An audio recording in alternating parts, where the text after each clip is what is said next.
Get 'em, Jimmy, where low shack at? The bottle's getting empty up the crack and we stacking chips. All of it's what I want. Plus money winners, that's what I'm on. You can say I'm gone. I prefer elevated public sports radio. Time to get educated, get produced, lead the juice, letting loose with so much abuse that the bookies wanna call it truth. They getting slaughtered. Can't forget Jeff and low baggers in the chat. That's a lethal weapon 'cause we be pubbing.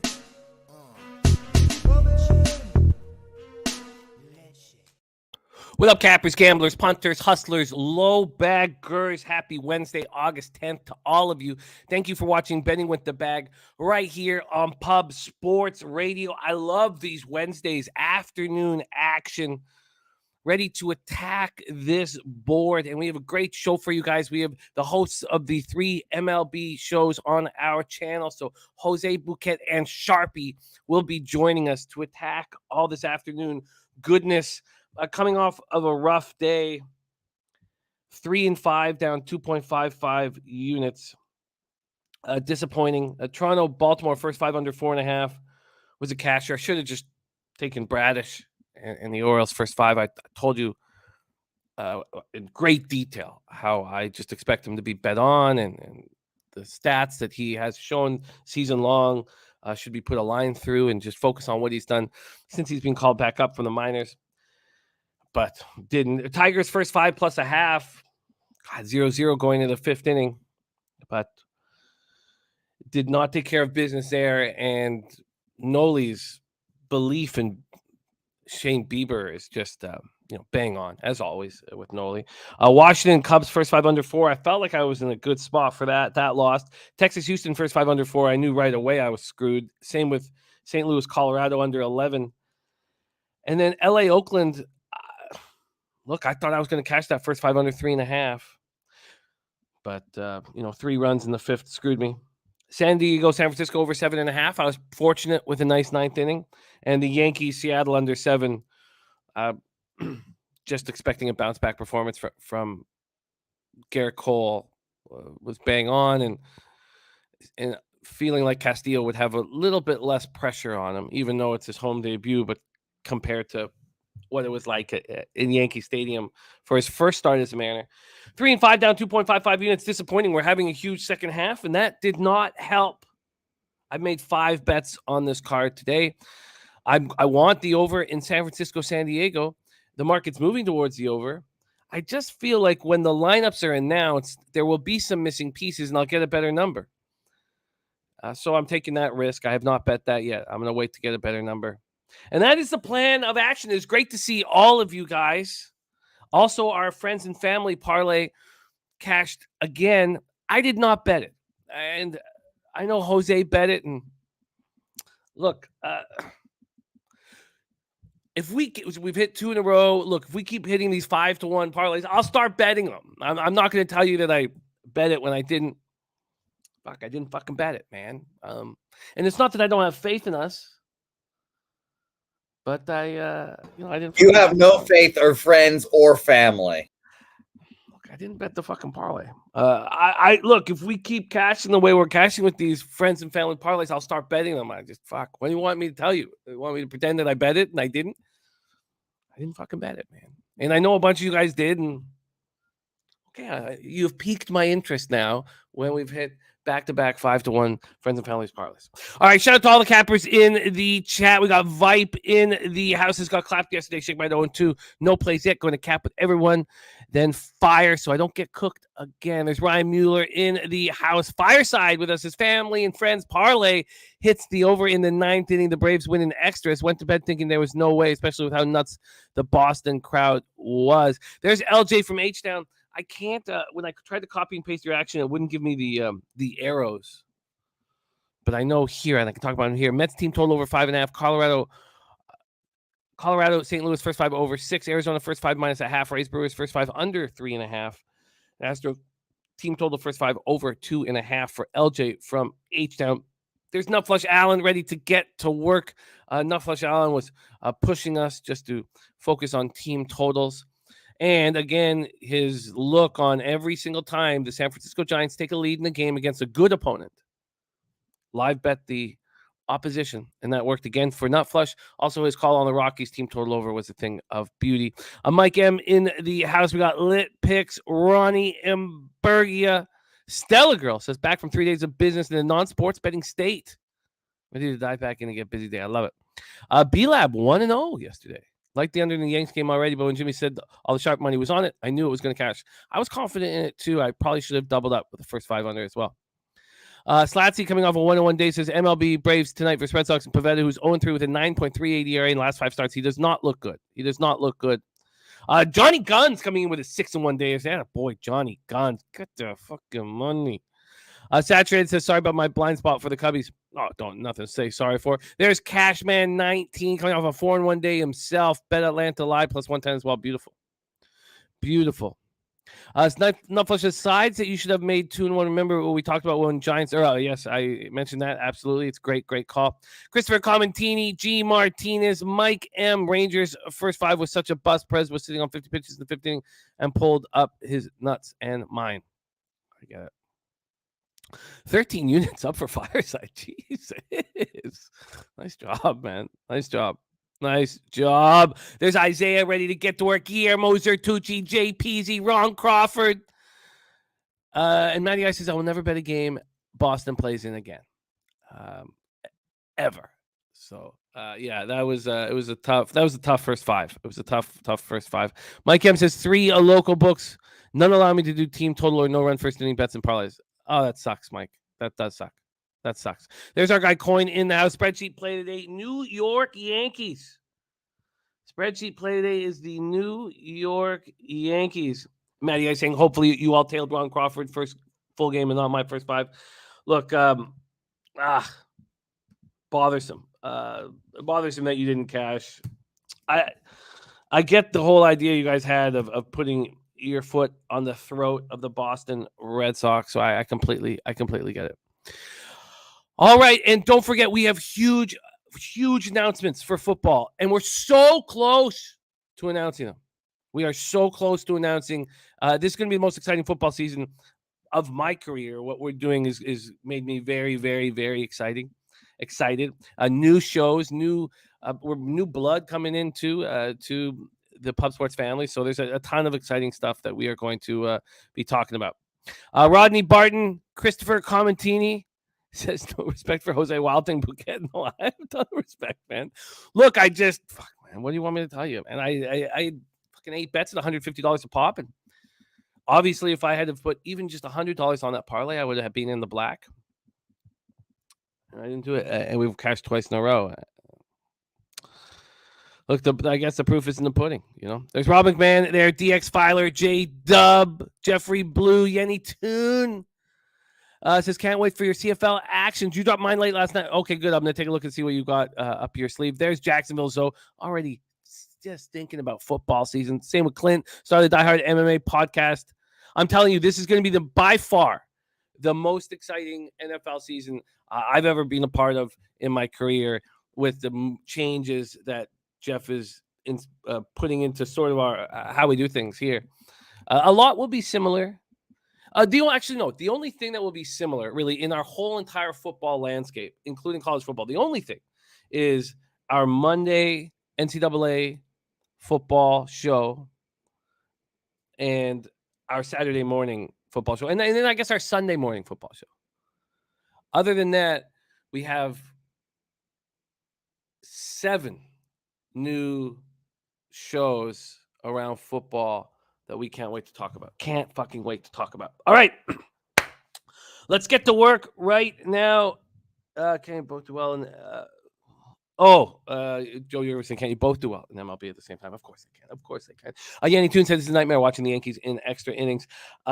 And Gas Report says USA Junior Hockey killed me by a half goal. Yes, DX Filer, 7, baby. We're changing things up, man. And we're really, really excited. And 3, there's two of them are so fucking exciting. And it's going to get us all together. It's great. It's fucking great. All right, let's get to work right now. Let's bring in your first guest. We've all seen what he's been doing in the player prop market as host of his own show, The Balking Dead, and he was excellent with us last Wednesday. He gives us a different look. His show will be rocking today at 3:10 p.m. Eastern, and he'll be focusing on different spots on his show than he will be on our show. And when our show, we do kind of it does lend itself a little bit to more sides and totals, but all of his angles with his black book and with his pictures help us immensely. Please welcome to the show from San Diego, California. We got Sharpie in the house. Sharpie, how are you? Man, I'm baked like a cake. It's only 8 o'clock, but I've been up since 5, and I'm ready to fucking go. I hear you guys had a bad day. I didn't. I went 4-0. That's what happens on Tuesdays with me. It happens at Ace's pitch on Tuesday. Bieber Day, we doubled up on. We smacked his K-prop, and his 19 outs was the easiest bet. They loaded 7 lefties in that fucking lineup. They bat 180 off of him. That was the easiest bet of the day. Bieber Day, baby. And we've got more action today. And the best part is I've got K-props I bet that we couldn't even talk about on my show because they go off before my show. So it's fucking great. This is just going to be a good day. So let's get to the fucking money, my guy. I love it. I love it. And B-Lab saying the idea of a pub sports survivor pool. We've put a lot of work into creating the ability for us to have contests on our website. We put a ton of hours into it, and that is a huge part of our announcements. So just to give you a hint, we will be competing for cash prizes with each other. So that is we've big. This is I'm not exaggerating. This will be by far the most exciting football season I've ever been a part of. I love what the decisions and the thoughts that Jeff has for our football season. So we're going to be doing it up big. Love hearing you're coming off a big winning day. Sharpie in the house. So Sharpie's going to get to talk about games that he can't get to at 3:10. And that's the same thing we have with our producer, Jose Bouquett, star of Say Hey Plays of the Day. He's going to be with us for all of the games that he won't be able to attack on his show. So he'll be here for all the afternoon games. So let's bring him on right now. Coming to us from San Antonio, Texas. Jose, how are you, my friend? I'm not doing well still. Sharpie, shout out to you, my man, for holding down the Pub Sports Radio baseball fort. I appreciate you and your dominance as always. I fucking suck dick still for money. The Yankees are perhaps the worst base running team I've ever seen in my life. 5 outs on the bases last night to just really just fucking infuriate me, just set me ablaze. I was going to have my first winning night in fucking, I don't know how long. I can actually tell you how long, since August 4th. And fucking just garbage, just straight dumpster fire garbage they are. And we're going to fucking bet them again today because I fucking hate myself. So here we go. We have 2 different sides of the coin here, with one capper with extreme confidence and one capper talking about sucking dick for change. So you get all you got to do to fucking make money. I can't rub 2 pennies together to fucking make a sports gambling bet hit. So I got to fucking pleasure men on the fucking corner to fucking try to get my money back. Well, I say on my show all the time, Jose, just don't suck dick for milk money and be lactose intolerant. Just don't do it for free, bro. That's all I'm saying. Thank you. See, Sharpie understands. Okay, let's get to work. It is great to have all you guys in the chat. This is so much fun. I'm so thankful for this to get to cap with you guys. Let's go. 1:10 p.m. Eastern. This game pops off in just a little under 2 hours. Cincinnati Reds 44-65, 20-33 on the road at the New York Mets 72-39, 37-18 at home. Citi Field in Queens, New York, and on the hill was a pitcher that we thought was going to be a mainstay of the Toronto Blue Jays rotation. First round pick in the 2016 draft. 21st overall out of the University of Pittsburgh. TJ Zoik will be on the mound. We have some really interesting pitchers here at TJ Zoik. We have Touki Toussaint, who's also pitching today. Pitchers that we thought were going to be high-level pitchers in Major League Baseball. They are not. Zoik and Toussaint have struggled badly in AAA this year and are only being given opportunities because they play for garbage fire baseball teams. Zoik in AAA with a little bit of rookie ball included 0-5, 6.70 ERA, 1.77 whip, 45 2/3, 54 Ks, 22 walks, 8 home runs. We attacked Taijuan Walker in his last start and were paid out for it. He went 1 inning, 7 hits, 8 earned runs, 2 homers, no Ks, no walks, and a 9-6 loss at home versus the Braves. He has been very good all year at home, but that horrendous start happened at home. Whereas 3-1, 3.56 ERA, 235 opponent's batting average. Is he dealing with arm fatigue? We'll hear from our experts on the show. Reds versus righties, 236, 674 OPS. Mets, 265, 752 OPS. Mets bullpen being quite good all year, and the Reds bullpen has been very bad. There's Dutch Boy Fresh in the house. LJ from H-Town says Mets are 11-3 at home in the third game of a home series. And Joe Yurkovich says, I have an experienced intuition that the Mets don't really care about this one. I suspect a huge letdown. I will be on the Reds plus 290. Let's go with the weather first here at Citi Field in New York. We have 83 Fahrenheit, feels like 87, 4 miles per hour in, stays between 3.2 and 4.2 throughout the ball game. Let's take a look at the line history here. We have had a 35-cent move to the New York Mets. 30 of those cents happened from 8:22 in the morning to 10:35 in the morning. So huge move towards the Mets. From a total perspective, it opened up at 9 as a pick'em. It went down to 8.5 at 8:12 a.m. It's back up at 9 at 10:49 a.m. And when we look at the cash flow in this one, we have half line value on the Cincinnati Reds, 11,260 tickets in, 16% of the tickets, 32% of the cash on the Reds, but market moving heavily towards the Mets, 54% tickets, 65% cash on that over. And since that opened, there's been a 10-cent move to the under, and it dropped to 8.5, but it's back to 9. Let's start with the hot one, Sharpie bets coming in to deliver the goods. Reds, Mets, take it away. Yeah, with Zoik, man, like you said, I'm not even going to look or try to even talk or break down a guy who hasn't been good in the minors. I'm not going to hope he's good or not good. I'm not going to look to bet on him or bet against him. So I'd either be looking at team totals for the Reds or, I couldn't back some guy who hasn't been good in the minors personally. And then Walker, you get into Taijuan Walker, and that's my first bet of the day. I'm on him 5+ strikeouts, minus 136. I know a lot of you guys can get better juice, but that's the juice I bet it at, and that's what I'm on. When I run these numbers up versus Cincinnati, the last time they played on June 4th, they played, July 4th, not June 4th. All these numbers are actually worse than where they were at then. They were hitting 224, now only 215, and their OPS was 621, now a 594. Even their ISO drops. This team has gotten worse if you could even predict a team getting worse than where they were at hitting the ball. A lot of their guys are often injured lately. India just came back. Moustakas got hurt 2 days ago. Guys are getting hurt running the fucking bases right now. Like, this team is a team to pick on, and I've been picking on them. We cashed Bassett, we cashed Cookie Monster, and now I'm going to ride Taijuan Walker right into this at the end of the day. I do only expect him to be out there 5-6 innings, and that's okay. The bullpen is rested. Bassett did his job. Cookie Monster went longer than expected. And, before then, that bullpen was taxed. And they let Bassett stay out there as long as possible because of that. And I took that into the capping that day.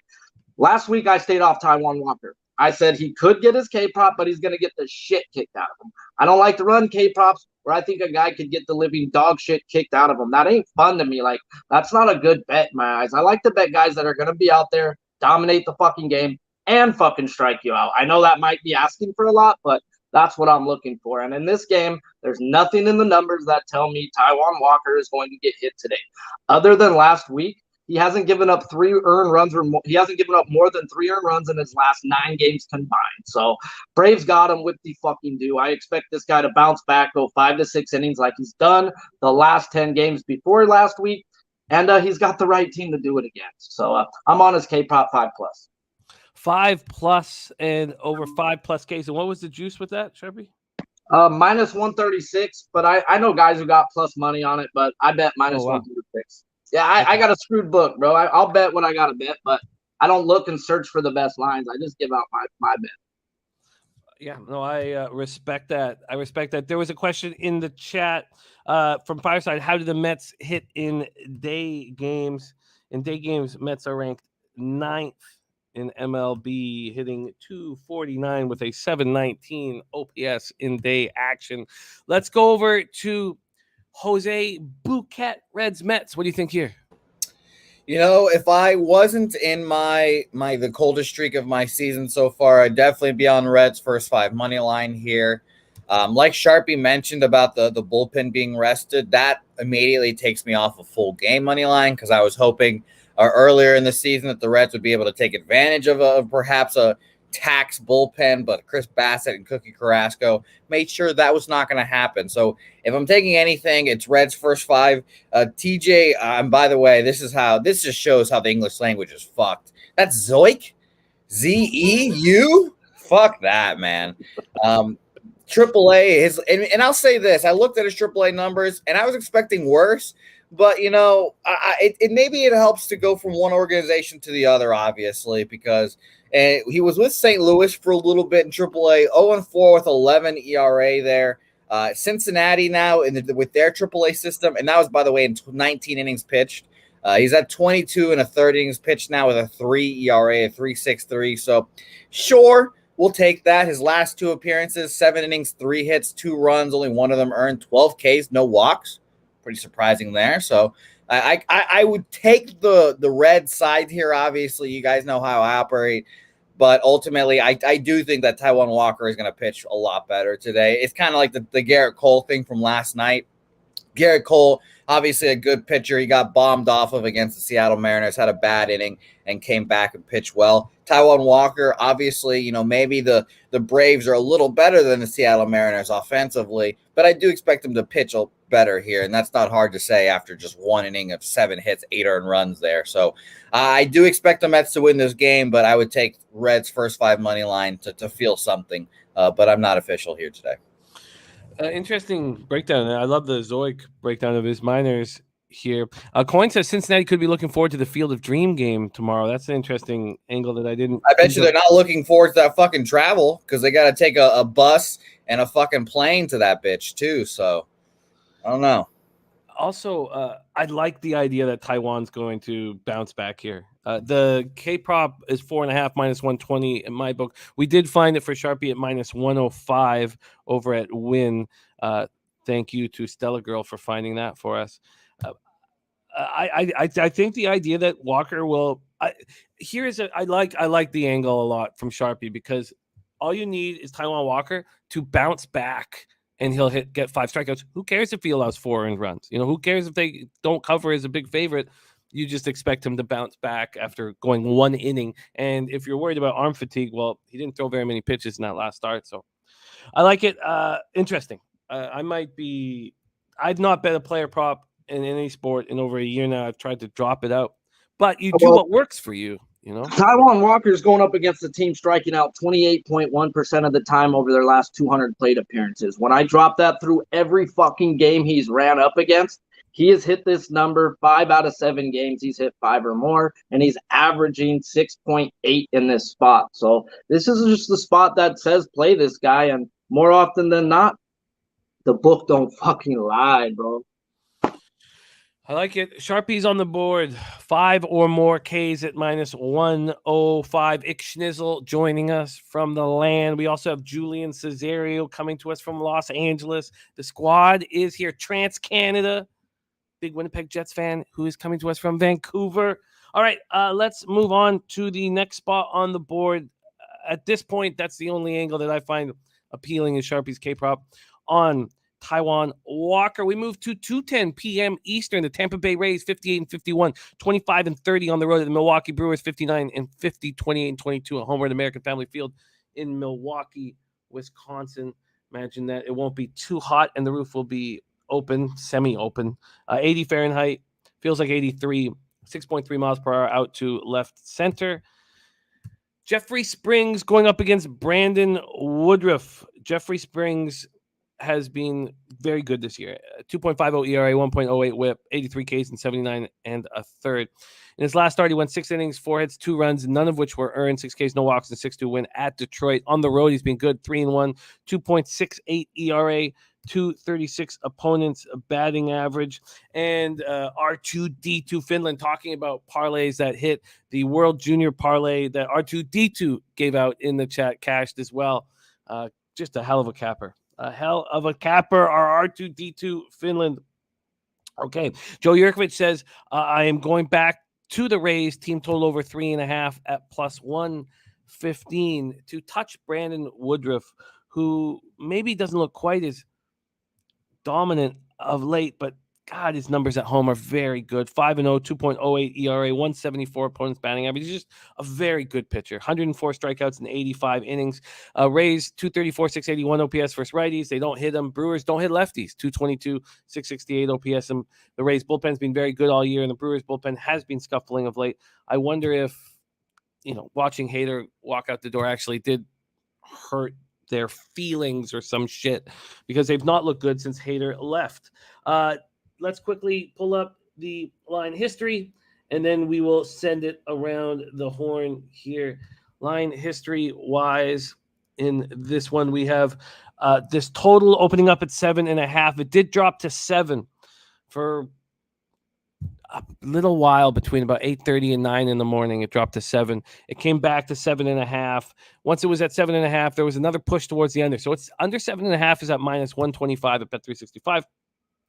And from a money line perspective, there's been a 10-cent move to the Tampa Bay Rays. When we take a look at the cash flow in this one, we have full line value on the Tampa Bay Rays, according to Sports Insights. 7,376 tickets in, 39% of the tickets, and 87% of the cash are on those Tampa Bay Rays at this point. 69% of the tickets, 78% of cash is on the under. We'll start with Jose Bouquett on this one. Take it away, Jose. Rays Brew Crew. I think this is an obvious Brewers spot. I think that my man, I don't know if I can call it my man. I don't know. I've got a lot of mixed emotions with Woodruff, but I think he bounces back and pitches well, but I fucking can't stand betting the Brewers. I run into this issue with the Marlins too. I think the Marlins and the Brewers are just kind of like the same like type of team in my head, just a little offensively better, I guess. We can talk about his 34 2/3 innings pitch, a 2 ERA at home. First 5 -0.5, minus 115 was the obvious. Like, I think I should probably play this. I have not played it yet. The biggest issue, I guess, is the Brewers against lefties are just terrible. 20th, 80 weighted runs created plus. I mean, Springs has been okay. And I would say, honestly, I would probably say better than okay. He's been a good pitcher, like a good lefty. And I ultimately, at the end of the day, I wrote Brewers first 5 -0.5 at minus 115 in a lean. I'm not going to make it official. Obviously, we're cutting back on our volume a little bit. But, maybe like 2 weeks ago, 3 weeks ago, I'd have played this. But today, I'm not going to play it here. I do think Woodruff pitches well, and I would not hate an under here as well. First 5, maybe full game, because I do think Springs is going to pitch well here as well. So pass game for me again. This had moved down to 3 the first 5. It's back at 3.5. And I guess money's been, when it moved to 3, it got hammered to the over, because it's now minus 120 to the over 3.5. So plus 100 under 3.5 for the first 5. Let's hear what Sharpie has to say. Rays Brewers. When you get leaky fucking palms about a game, bro, and they fucking robbed me yesterday because they set Springs up to pitch as the fucking primary yesterday. They got my bet on a 4.5 strikeout prop, and then they open them up in a fucking 6 today? Oh, you motherfuckers, bro. Like, I'm not here to chase numbers. I have them for fucking 9+ in this spot. When I put them up versus these numbers with Springs, it's the same numbers as the Pittsburgh Pirates when he played the Pirates, guys. This team, by the numbers, isn't hitting lefties and are striking out a fuck ton. Yarborough came in and stole my fucking shine yesterday, had 5 strikeouts in 3 innings. Those were fucking Springs' strikeouts, dude. I'm a little pissed about that, but you gotta let it go sometimes, guys. And I'm not going to chase a number that I had a 4.5 on the day before, and now they're going to give me a 6. So it is what it is. They corrected it, but I was going to smack them. Same with Woodruff, guys. I missed the number. Last night it was 7+ minus 150. That's too much juice for me to try to be betting. So I was hoping it would come down some, and it didn't. It went up a whole fucking number now, guys. It's at 8+ minus 121. And I get it, guys. He's averaging 6.7 strikeouts over his last 10, 6.8 over his last 6. This guy has been elite striking out wise. So when I dig into the black book, he's got a 2.08 home ERA and a road of a 4.47. He has seen 6 teams with a K percentage of 24% or higher this year. and not being on a back-to-back. He has 7+ in 4 of 6 of those games. The 2 not hitting, he had 3+ walks in. He's only had 3+ walks in 3 fucking games this year, guys. So if the guy doesn't walk more than 3, he's having 9 or more strikeouts today. He faced this team earlier this year, June 28th. First game back off the IL. I don't bet on pitchers coming off the IL. I take a wait and see look. He went and put his fucking dick in their eye hole with 76 pitches, had 10 strikeouts versus this team. So everything by the numbers then said play it. They were striking out 27.2, and they weren't really hitting. Their average in OPS is dead on the fucking same, and their strikeout percentage has dropped from a 27.2 to a 24.2. They are walking 11.2% now when they were only walking 7.4. Everything tells me this fool's hitting his K-prop, and the only thing that worries me with Springs right now is I've watched a lot of these Brewer games. I pick on them with lefties. Well, the last 3 times the lefties got out there, they've been starting to fucking hit them, guys. So they got to Yarborough, and I can't remember off the top of my head 2 days ago who it was, guys. But I ran a lefty again the other day, and he got the shit kicked out of him by me. It was Lodolo. Lodolo I ran up versus Milwaukee, and he got hit hard too. So Lodolo throws 91 miles per hour. Springs throws 91 miles per hour, both from the left-handed side. They're not elite pitching stuff, but they hit their spots, and they do very well by hitting their spots. So as long as he can live on the edges, I expect Springs to do well. But I wanted the under first 5, but there's just something in my stomach telling me these Milwaukee bats are starting to see lefties a little better than these numbers are saying, because I've watched them the last few times. So if you were given an opportunity at this line where the first 5, 3.5 is juiced to the over, would you move on that first 5 under 3.5? I would move on the Tampa Bay Rays team total under. I'm not sure what Milwaukee's going to do. I'm pretty sure Woodruff goes out and does what Woodruff does. Woodruff handles the left-handed side with a 196 batting a 194 batting average compared to a 270 on the righty. They're projecting 5 left-handed bats with Tampa Bay. That falls into his fucking where he dominates. So his changeup falls away from the left-handed side. They're projected to put more in there. That's strikeouts and weak contact coming if they're going to load lefties up versus Woodruff, in my opinion. They just confirmed their lineup right now.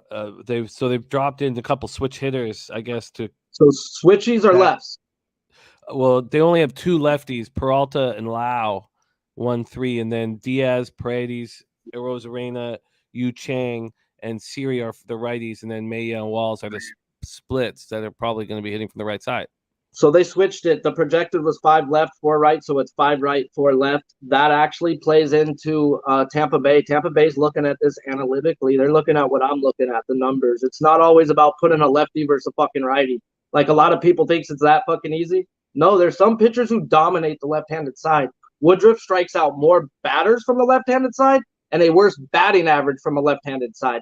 That usually doesn't correlate to a right-handed pitcher. So Tampa Bay's loading their lineup the right way to attack Woodruff. So I'm glad I'm off of him right now. Even though I think he gets it, but I don't bet things. Ifs don't pay the bills. If my aunt had balls, she'd be my uncle. Interesting. So with that, and so the idea that I think it's an over spot. You're right, dude. I think it really is. Now that they've loaded right-handed bats, they're hitting 260 from the right-handed side off of Woodruff. Some of these lefties like Choi don't really strike out. Choi's a really patient hitter. You got to look at what lefties they are going to put in that lineup. And I don't know. I just think Milwaukee's hitting lefties better than what they are. They've gotten to the last 3 that I've seen. And I mean, I go by numbers from 2 weeks, their 2-week numbers are trash. But they've hit these weak, middle of the pack to weak lefties pretty fucking hard, man. They will strike out a lot. They are swinging for the fences, but you know that it's working for Milwaukee hitting wise. Their pitching just hasn't been there. Wow, very, very, very interesting. Which now kind of is so. I wrote so much on this game not to bet it, Jamie. I was pissed. Like I loved this game. Well, I love the breakdown. And I love the idea that the Brewers are starting to hit these lefties. And even if both of these switches are hitting from the right side, and let's say there's 7 righties and 2 lefties, I still think Woodruff is going to pitch well here at home. And that takes me back to Jose's first look, which was the Brewers first 5 minus a half. And I think I'm going to move on it. Brewers first 5 minus a half. That's a minus 115 right now. I know last week I was on the Detroit Tigers team total over on this show versus Springs. And everyone was saying Detroit wasn't really hitting lefties, but I know they hit lefties and they got 2 off of him. So I think Springs is at least giving up another 2. I like it. All right, great stuff. Great to see Dan Kelly back in the chat. We got Nasty Nate, Sammy, Calmer. Great group. Let's get to work or continue our work. Brewers first 5 minus a half. I think is going to end up on my card now. We move on to 2:20 p.m. Eastern. Washington Nationals 37-75, 20-35 on the road at the Chicago Cubs 44-65, 23-34 at home. Wrigley Field in Chicago, Illinois. I felt bad for our guy Don, who asked me which of the unders I thought had more confidence in the Jays Orioles first 5 under or the Nationals Cubs, and I gave him the wrong one as the Jays did cash. This one did not. Josiah Gray is a tricky pitcher to figure out. He'd had such spectacular road numbers, undefeated on the road with his, just beautiful numbers across the board. Still has, but went into Philadelphia 5 days ago and got lit up in smoke. 4 innings, 5 hits, 6 earned runs, 4 homers he allowed, 4 Ks and 3 walks. The long ball's been a real problem for the kid. 28 home runs he has allowed this year. I mean, that's just ridiculous. I believe Barrios has allowed 24. So we got a couple guys on today's card that have been hit hard. But he's still 5-1 with a 3.25 ERA, 196 opponent's batting average. And the Cubs' numbers versus lefties are dropping fast. Now under 700 OPS, 228, 696 OPS, where they were hitting lefties earlier in the year. And why am I saying lefties for the Cubs? Jose Gray's not a lefty. I don't know. Sorry about that. Nats versus lefties, though. Justin Steele on the hill, 4 2/3 in his last start, 10 strikeouts in 4 2/3. He was dealing. But he only made it through 4 2/3. It was a 2-1 win at home versus the Marlins at home. He's 3-4 with a 3.03 ERA, 237 opponent's batting average. Steele's been good all year. The Nats bullpen been touched up a tiny bit in the last few days, but was looking better. And the Cubs bullpen has continued to be mediocre. Let's start with the weather in Wrigley. 80 Fahrenheit, feels like 82, 4.2 miles per hour in between 4.2 and 5 miles per hour. Let's go over to the line history. In this Cubbies national spot, we have no movement to the Cubs. Although there had been a 20-cent move to the Cubs, it's come back in the last 2 hours. And from a total perspective, it opened up at 8 and it dropped to 7.5 this morning. So an idea that the pitchers will pitch well. Let's see if the money is all correlated here with that. We have 5,472 tickets in, 25% of the tickets, 32% of the cash on the Nats. 56% of the tickets, 51% cash on the over. So surprised that it's dropped from 8 to 7.5. We'll start with Sharpie on this one. We'll go keep switching that up back and forth each game. Sharpie, get it rolling. Nats, Cubs. Man, Josiah Gray, my fucking guy that I gave up on that came back to life this year, bro. So if you don't know, this was the guy traded for Max Scherzer and Trey Turner. Him and Kipper Ruiz were the main pieces the Dodgers sent over. And he was fucking garbage last year. And I was like, fucking thank you, Jesus. We got rid of this piece of shit. Well, this year, guys, at the beginning of the year and and even into now, guys, like I knew he was getting hit last week. He's been pretty fucking predictable at times. You do want to bet him on the road. And you don't really want to run him up against a team that he's seen 4 fucking times in a year. Like, he's got only 3 pitches. He's pretty much a 2-pitch pitcher. Fastball, wipeout, slider. He will throw an extra one in there. But when you see a guy that many times, you're going to get hit. But giving up that many home runs is never fucking good. But I'm here to bet strikeouts right now. And I'm on a 6+ at minus 145. Why? Because these Cubs over the last 15 days are walking 7.8%. They're bottom 10 in the league, 25.2 strikeout percent, top 6 in the league, 247 average, 686 OPS, and an ISO of a 124. Nothing to write home about, nothing to be afraid about. So now when I dig into the black book, Josiah Gray's number 20, guys. So he has a home 6.75 ERA and a road 3.25. He has not seen the Cubs this year, and 4 times out of 20, he's faced a team with a 24% K rate or higher. He has 3, 6, 8, and 10, averaging 6.7 in those spots. Now he gets a team at 25.2, and taking the fact they're not hitting the fucking ball. He should be out there 6+ innings, average at least a strikeout per inning by the numbers. And when I run him up lefty versus righties, it's the same. It doesn't matter what lineup they put. He averages 10.5 strikeouts per 9. So put whatever lineup you want out there. You don't give a damn. So give me some Josiah Gray, 6+ -145. Please and thank you. And Justin Steele strikeout prop, you brought up the 10 last week. There was probably 10 on the other side too. And when I see shit like that, I'm going to tell you, go look at that umpire. Probably shouldn't be that high. That umpire was probably calling both sides. And in that game, both of those guys had way more strikeouts than they normally do. So, yeah, he was probably pitching well, but, you know, the umpire will help you sometimes. It is what it is. I'll never make excuses on an umpire. You're a professional. You need to adapt to the umpire. They're not going to be the same every fucking time. You need to adapt, period. So if you can't adapt and you show me you can't adapt, I'll fucking put you on that burn list, send you on a Viking funeral and set you on fire and never bet you again. Blake Snell is that guy. I have sent him on a firewood drift and burnt him on hell. So I'll tell everybody else when to bet him and they make money. Just as long as I don't bet him, it's good, you know. I'm the fucking curse, so I figured it out, and I won't bet him, and I'll tell you guys when to bet Blake Snell. But today, it's Josiah Gray. I think he has a big day. Hasn't seen this team, and they're striking out just way too much, and he doesn't usually run in the team striking out. So this is all in his favor today. So sign me up for some Josiah. And Justin Steele, real quick. Yeah, that's all good. He's looking for the ground ball. That's why I don't usually ever look to run that guy's K prop. Yes, if he hits it, cool, but he throws a cutter. He is one of the highest ground ball rates in all of baseball at over 53%. So a guy who's looking for contact is not a guy I tend to look at to run K props on. Yeah, I was shocked by the 10 yesterday. That K prop is at -140 at FanDuel. It's -125 at Bet365. So we'll give you the -125 right now. If anybody can find better, let us know. Jose Zenyatta, Bouquett, Josiah Gray, Justin Steele here in Wrigley. Take it away. I think Sharpie broke it down excellently. I really don't have much to say. I passed on this game entirely. The familiarity scares me for Gray. Obviously, we know the home road splits for Josiah Gray. He pitches really well on the road. Justin Steele, 59 1/3 innings pitch, home, 3.03 ERA.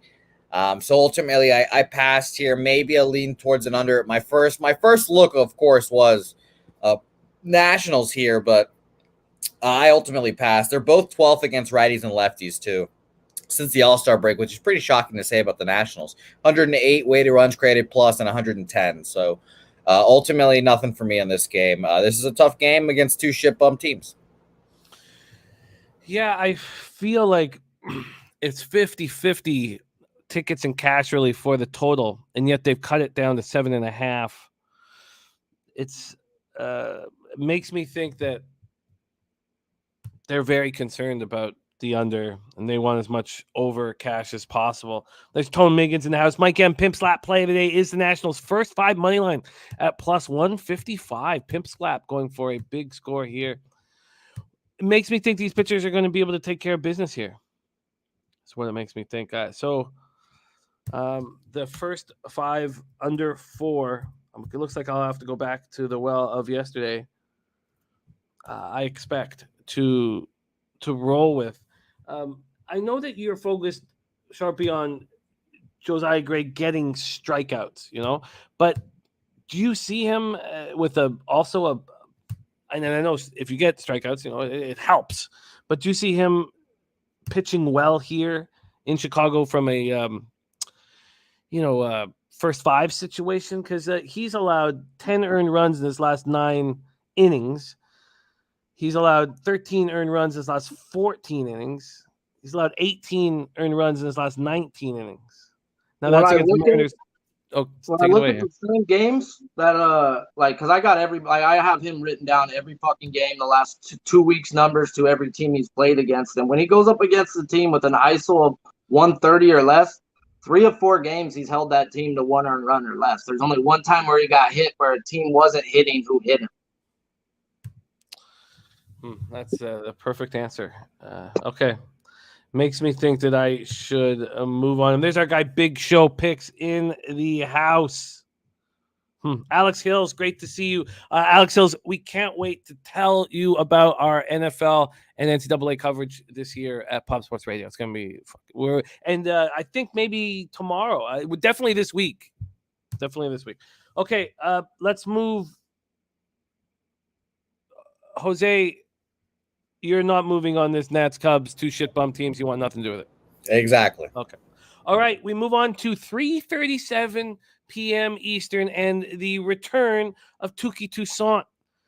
LA Angels 48-63, 24-31 on the road at the Oakland A's 41-70, 17-37 at home at Oakland Coliseum in Oakland, California. We will start with the weather in Oakland. 70 Fahrenheit, 7.1 miles per hour to right center, goes up to 10. Doesn't really matter there. Rocco Rogers, that is our guy Sharpie's first bet on the card. Taiwan over 5 or more Ks. We found a minus 105 for him. So you're on the right track because that is what our Sharpie already moved on. But let's talk about this spot here in Oakland. Let's move over to the line history in Oakland. Here we go. Toussaint versus Blackburn. There's been a 5-cent move to the Oakland A's. From a total perspective, there's been a 5-cent move to the under. Let's go over to the cash flow in this one. We have 3,177 tickets in. 60. Hey, buddy.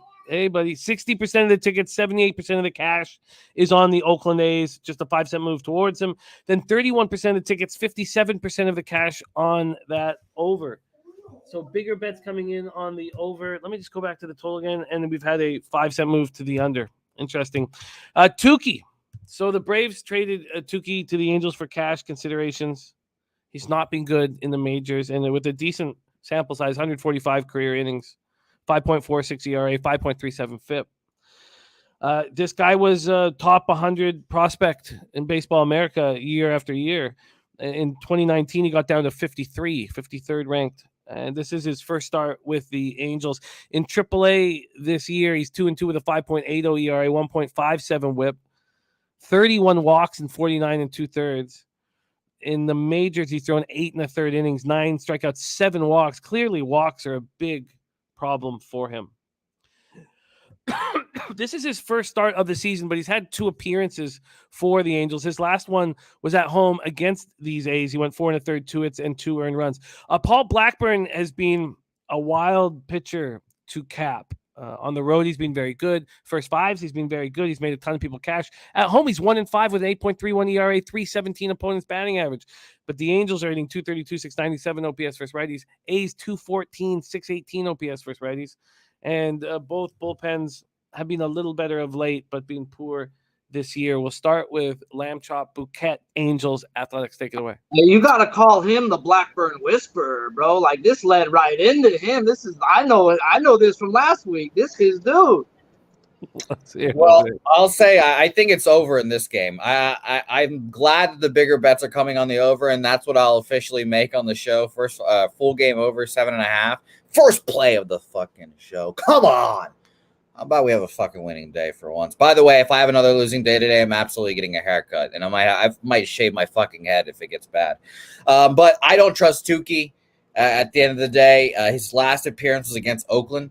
I forgot how many days ago that was now, but I guess technically a back-to-back here against Oakland. Their bats have been hot, but I said that yesterday as I took Oakland money line. They didn't come through for me, so I'm hoping and expecting they come back here and bounce back here.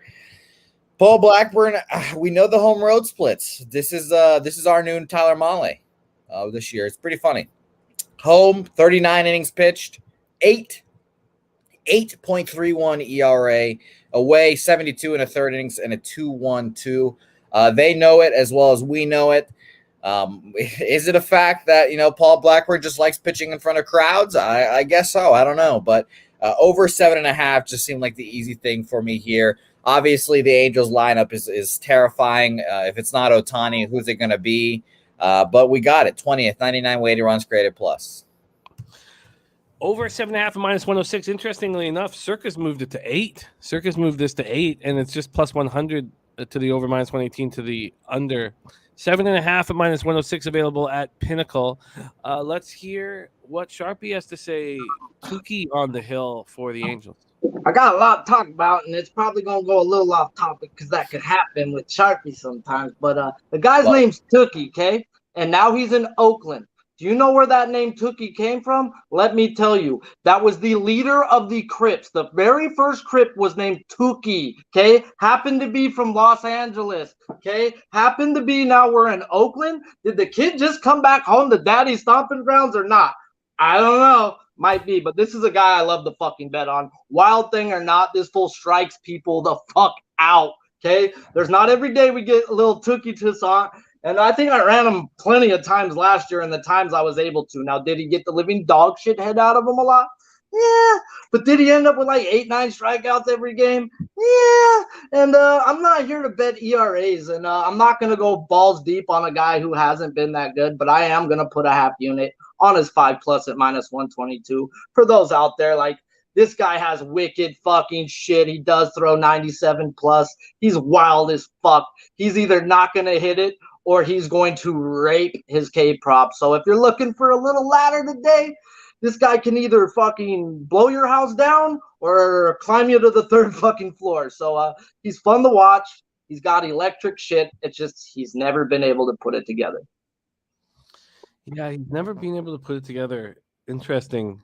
One organization I would expect it to happen in was the Atlanta Braves too, and didn't happen there. I don't fucking trust the Angels to do it. You know how many unders are fucked by pitching in Atlanta for me, bro? That weather sucks, bro. He's now in a beautiful ballpark right now. Come on, bro. You gotta be able to go. If you're gonna do good now, it's on a team who doesn't give a fuck about doing good.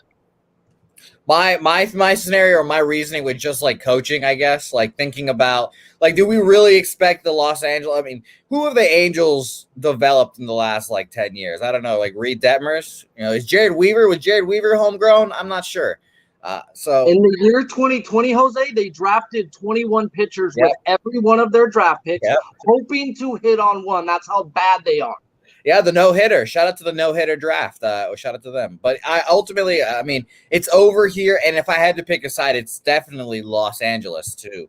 I wanted to take them, but ultimately a lack of trust in Tukey is what kept me off, and I guess lack of trust in the bats. But I'm going to hope for the over here, 7.5, low number. Yeah, I get why you're moving on this over. I find it interesting. Also, I think that Sharpie's look on Tukey is really nice because Pinnacle and FanDuel, or is it, sorry, Pinnacle and Bet365 are afraid to even drop Tukey's props. They're dropped, you can bet Blackburn all you want, but they're afraid. And when Pinnacle's afraid to do something, I think that there is a certain edge somewhere, and they're afraid of it, and it's probably the over K prop. -125 at FanDuel, -122. Sharpie got it 4. Let's roll on. I find that over interesting. I guess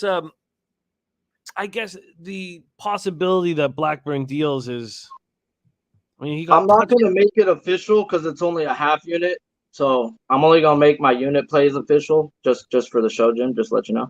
Okay, so this one isn't official for the show. Okay, no, that's a half unit bet I put on him, and that's more just of I know what he can do, but I know he can burn me, and I'm very safe with my bets, bro. I'm not gonna let this guy take my fucking money from my family and be okay with it. I don't put $10 on my bets. No, I know you make big boy bets. There's our guy Jeff. Speaking of big boy bets, our guy Jeff Slaughter in the house. If you tailed Slaughter's action that he dropped in the chat yesterday, that was a casher, and he's back for more. I'll let Jose pronounce that team he is betting. Vitoria Guilhermes. Oh, I should not have done that. I'm gonna guess that's Brazilian. I'm not Portuguese. No hablas portuguese. All right. Over 7.5 -106. So it is a half unit bet on Tukey, but not an official pick for our guy Sharpie here. But over 7.5 for Jose, and I'm interested. Okay, we move on to 4:10 p.m. Eastern. The New York Yankees, 41-70, 17-37 at home at the Seattle Mariners, 16-52, 30-26 at home. The under was a gift to us yesterday. And it was an easy casher, no sweat casher. T-Mobile Park in Seattle, Washington. Let's take a look at the weather in Seattle. 70 Fahrenheit, feels like 71, whatever. 8.7 miles per hour out to left center. Gets up to 9.8. So that is offensive weather in what is considered a pitcher's ballpark. We have two lefties on the hill. Nestor Cortez going up against Robbie Ray. Cortez 9-3, 2.57 ERA, 1.02 WHIP, 115 Ks, 112 innings, 13 home runs allowed. His last start, 5 1/3, 1 hit, 2 earned runs, no homers, 4 Ks, 4 walks, and a 4-3 loss at the Cardinals. He did get married about a month ago now. So when there was all the talks about him partying all throughout the city, that was why he was doing that. Robbie Ray on the road, 5-3, 3.02 ERA, 231 opponent's batting average. Walla Dose in the house. Great to see you, Walla Dose. And Robbie Ray, 8-8, 3.96 ERA, 1.19 WHIP, 149 Ks, and 129 2/3. Last start, 7 innings, 5 hits, just 1 earned run, and 10 strikeouts. He looked very good in a extra inning loss at home versus the Angels. At home, 2.80 ERA, 202 opponent's batting average, just much, much better than he's been on the road. But the Yankees raked lefties, 248, 799 OPS. For the Mariners, 239, 717 OPS. Yankees bullpen being good all season, and the Mariners bullpen has been very good over the last 2 months or so. Let's take a look at the line history in this one. Yankees, Mariners. The total opened up at 7.5 and moved to 7 this morning. From a money line perspective, there's been a 10-cent move to the Seattle Mariners. We start with Sharpie here. Yankees, Mariners. Oh, wait, sorry. Let's go to the cash flow quickly. My bad. Sorry. The cash flow in this one, 7,313 tickets in, 17% of tickets, 25% of the cash on Ray and the Mariners. And then the big bet's also coming in on the under, 33% of tickets, 61% of cash, and it's dropped to 7. Take it away, Sharpie. Yanks, Mariners. Yeah, Nestor Cortez is just like the bugaboo for me. Every time I do bet his K-prop, he doesn't strike nobody out. And when I don't bet him, he strikes a bunch of people out. So I've just learned how to just throw him away looking at him for props. Some people, you just got to admit, you don't got a good fucking read on. And I've got a good read on about 50 of them. So he just ain't that guy. The other guy I do have a good read on. And I'm looking at a bet right now. I haven't found it yet, but I'm looking for his pitching outs. And I know I'm a K-prop guy, but I just look for multiple ways to bet guys. And this is a guy I like to bet on, and I don't think he's going to hit his strikeout prop. So how am I going to bet it? Let's talk it. Well, he's number 6 in my black book. And like Jimmy said, his ERA is drastic, 2.8 at home and a 5+ on the road. He didn't see these Yankees last week when they did run into him. That's a plus. But he did see them 3 times last year, and he didn't go farther than 5.1 innings, giving up 2, 4, and 5 runs respectively to this Yankee team. So he has had problems last year with this team, and now he's gives them. It's a new year. I get it. So when I compare the numbers of the Yankees to the numbers of anybody in these books that I could find, and these fucking Yankee numbers are absurd. They're walking top 3 in the league. They're striking out bottom 3 in the league. They're hitting 282 with a 940 OPS and a 275 fucking ISO collectively. They're raking and raping. So, yeah, definitely got to look at it that way. And he went 7 innings, 3 hits, 0 earned runs in that game. So I think he repeats that type of thing. The strikeouts were not there on that game, but him dealing was. And I've got to expect Robbie Ray is going to be out there and deal today. I just haven't bet it yet. So I'm a little worried on it. It's just from what he's done last year, respectively. And that's enough to scare me off. And Joe Yurkovich found the outs. Oh, that's Cortez. We're looking for Robbie Ray outs. I'm looking for Robbie Ray. There it is. Sorry, AJ. I was on. Oh, he said it's 18? 17.5, yeah, but minus 175. They're afraid. They do not want you to bet it. Yeah, I won't bet it. Sometimes when they give you juice like that, I'm cool. Like, I'm good. Like, last week I was on Robbie Ray versus the Angels. I did play his outs over 19+ at plus 120 and his K prop. So I double whapped him there. And, sometimes when you project a guy to go deep and get the strikeouts, look at their pitching outs too. Because sometimes you'll get burnt on that strikeouts and they'll still go deep. So at least you'll get some of your money back. So definitely a way I've been looking at guys they overjuiced me on. Our guy, Ron Crawford, fresh off another casher yesterday, is on the Yankees. Spreadsheet play of the day is the New York Yankees.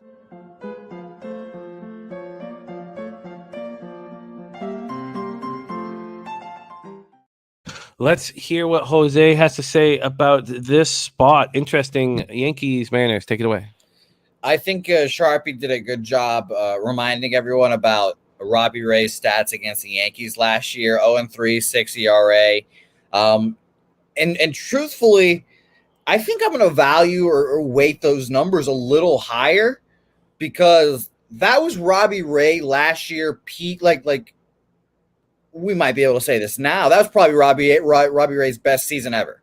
Oh yeah. Like I think probably downhill from there, and he's still 0-3 and 6 ERA against them. This is not, I guess, technically the same Yankees lineup. Maybe they're hitting a little better now than last year, whatever you want to say. But Yankees team total over 3.5 at -120 is going to be my official play here. I fucking hate the juice, but we eat the juice. Shout out to Pete. Shout out to the Kool-Aid man.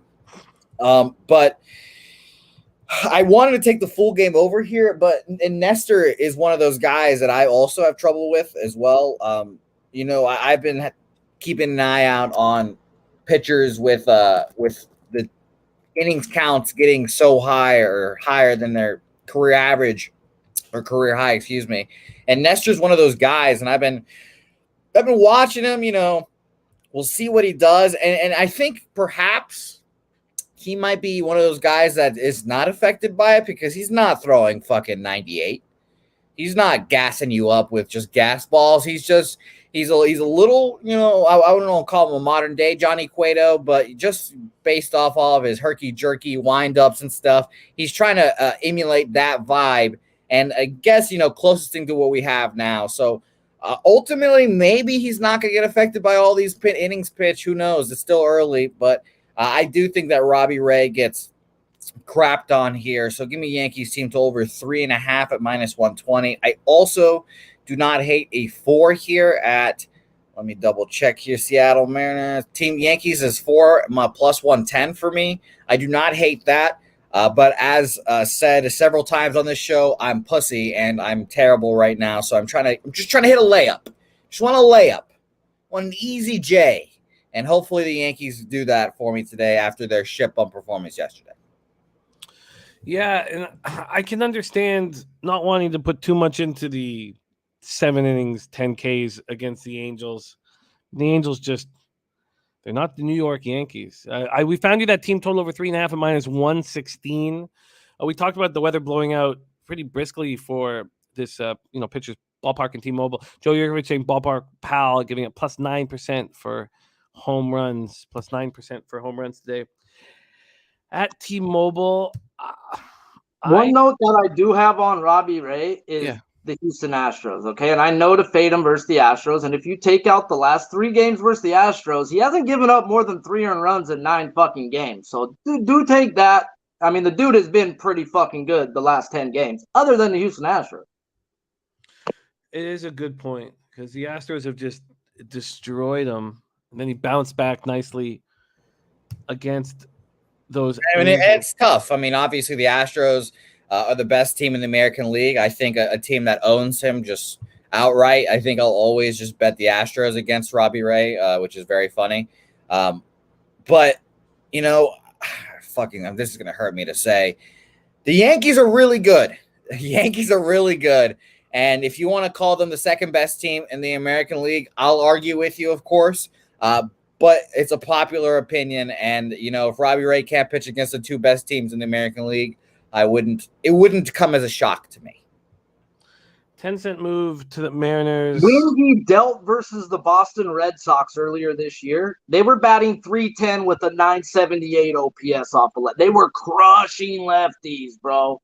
So there's so much back and forth to me that if it wasn't for that prior history, I would say he goes out and puts his dick on the table and does well today. But that prior history is something you need to pay attention to. And I think I would say, honestly, that's probably, I don't know if this is a good idea to say, but I'd say 65% of my bet is the past history there. Like I said, if Robbie Ray struggles against the Yankees last year when he's top form, peak, whatever, maybe you can say familiarity. And of course, the Blue Jays aspect of it, being in the division, always, count that into a fact. But if he's pitching that poorly against them in a year where we thought Cy Young, best pitcher in baseball, I'll be very interested to see how he does this year. After struggling for early part, and like you said, Sharpie, he's been pitching well except if you're the Houston Astros. So it's a tough game, and obviously minus 120 is a tough price. And I wouldn't take the Yankees side here. I'm not taking the Yankees to win this fucking game. Fuck that. After yesterday, I don't want to do that. I'll just take them to score some runs here and hope for the best. Especially when you think of 82% of the tickets, 75% of cash on the Yankees, and a 10-cent move to the Mariners. I can totally understand Ron Crawford trusting his numbers with the spreadsheet play of the day. I mean, I get all sides here. We thanks to Stella Girl over at found your team total over 3.5 minus 107 over at Circa. That's the best line we can find over at Circa Sports. And shout out to Stella Girl, who I don't know if I want to give this little spoiler, this little tease, but Stella going to be giving us a weather report today, and I'm going to be very excited about that. That is exactly why I wore the Colorado shirt. So shout out to Stella. I'm very excited for her to make her debut on Say Hey Place. Hey, Jose, I really do like that breakdown of Cy Young, Robbie Ray got whooped on. That makes a lot of good sense, bro. It really do. And her is a man as well. Yeah, no, Stella Girl's a guy, but Stella's coming on the show.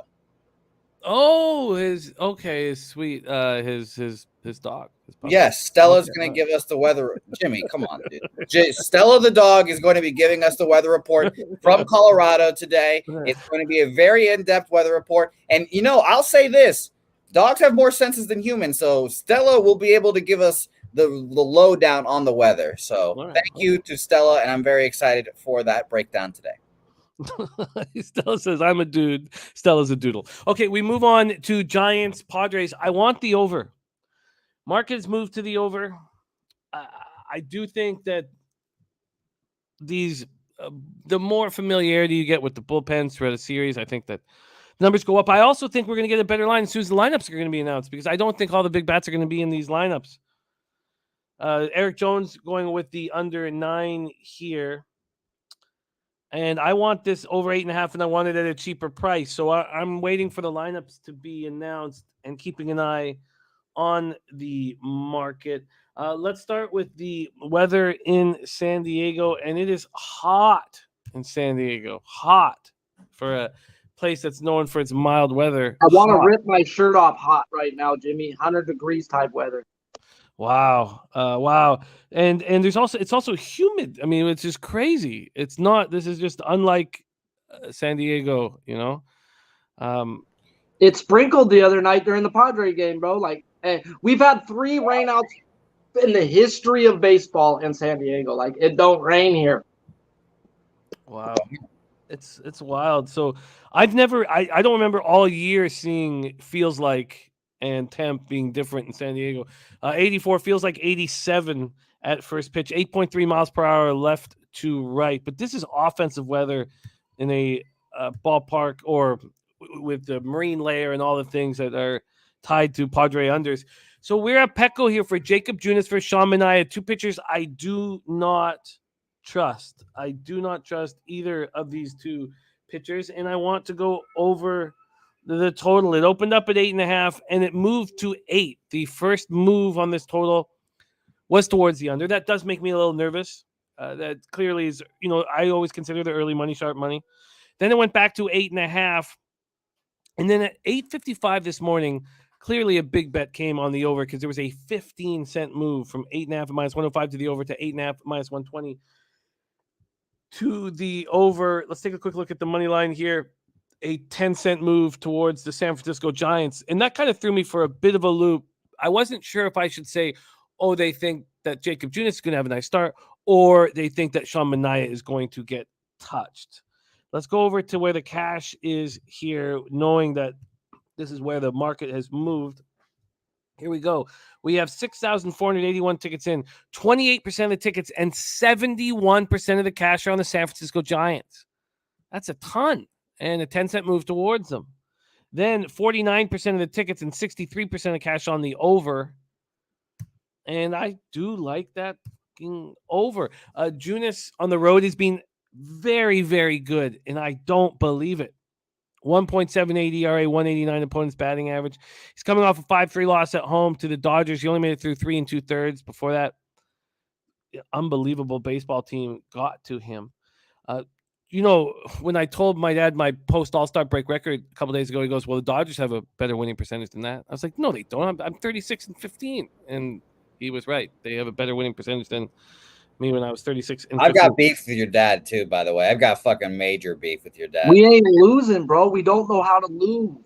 It is. This is the fact that you guys are doing this with Muncy and Bellinger and Trevor Bauer, wherever the fuck he is. Like 2018 Red Sox. Yes. Do you understand how many people are coming off the IL? Like, we're getting big guns. Blake Trinan, Gratterall, Dustin May, Walker Buehler, Clayton fucking Kershaw's coming back. He's not hurt. They said 2 weeks. Everybody's coming back when we need them, bro.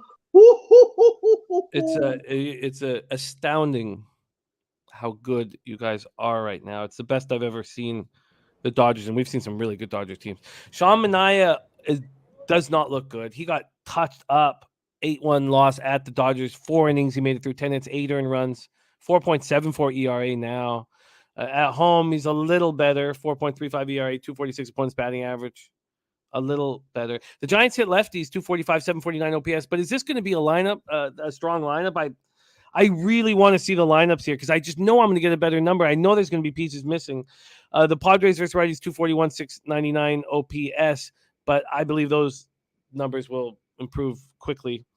Giants bullpen is just trash, 4.42 ERA, 1.39 WHIP, converted 23 of 36 saves. The Padres bullpen is expected to be better than it is. We're all waiting for it to be better than it is. So here we go. We will start with you, Jose Bouquett, Giants, Padres. I'll keep it short and simple. I passed this game. This series has tied me in knots. I'm very lucky because yesterday I was like, oh, man, I really like the under in this game, blah, blah, blah. But I knew you were on the over. Our friends and family had the over. So I was like, all right, well, I'm not going to bet it, obviously. And thank God I didn't.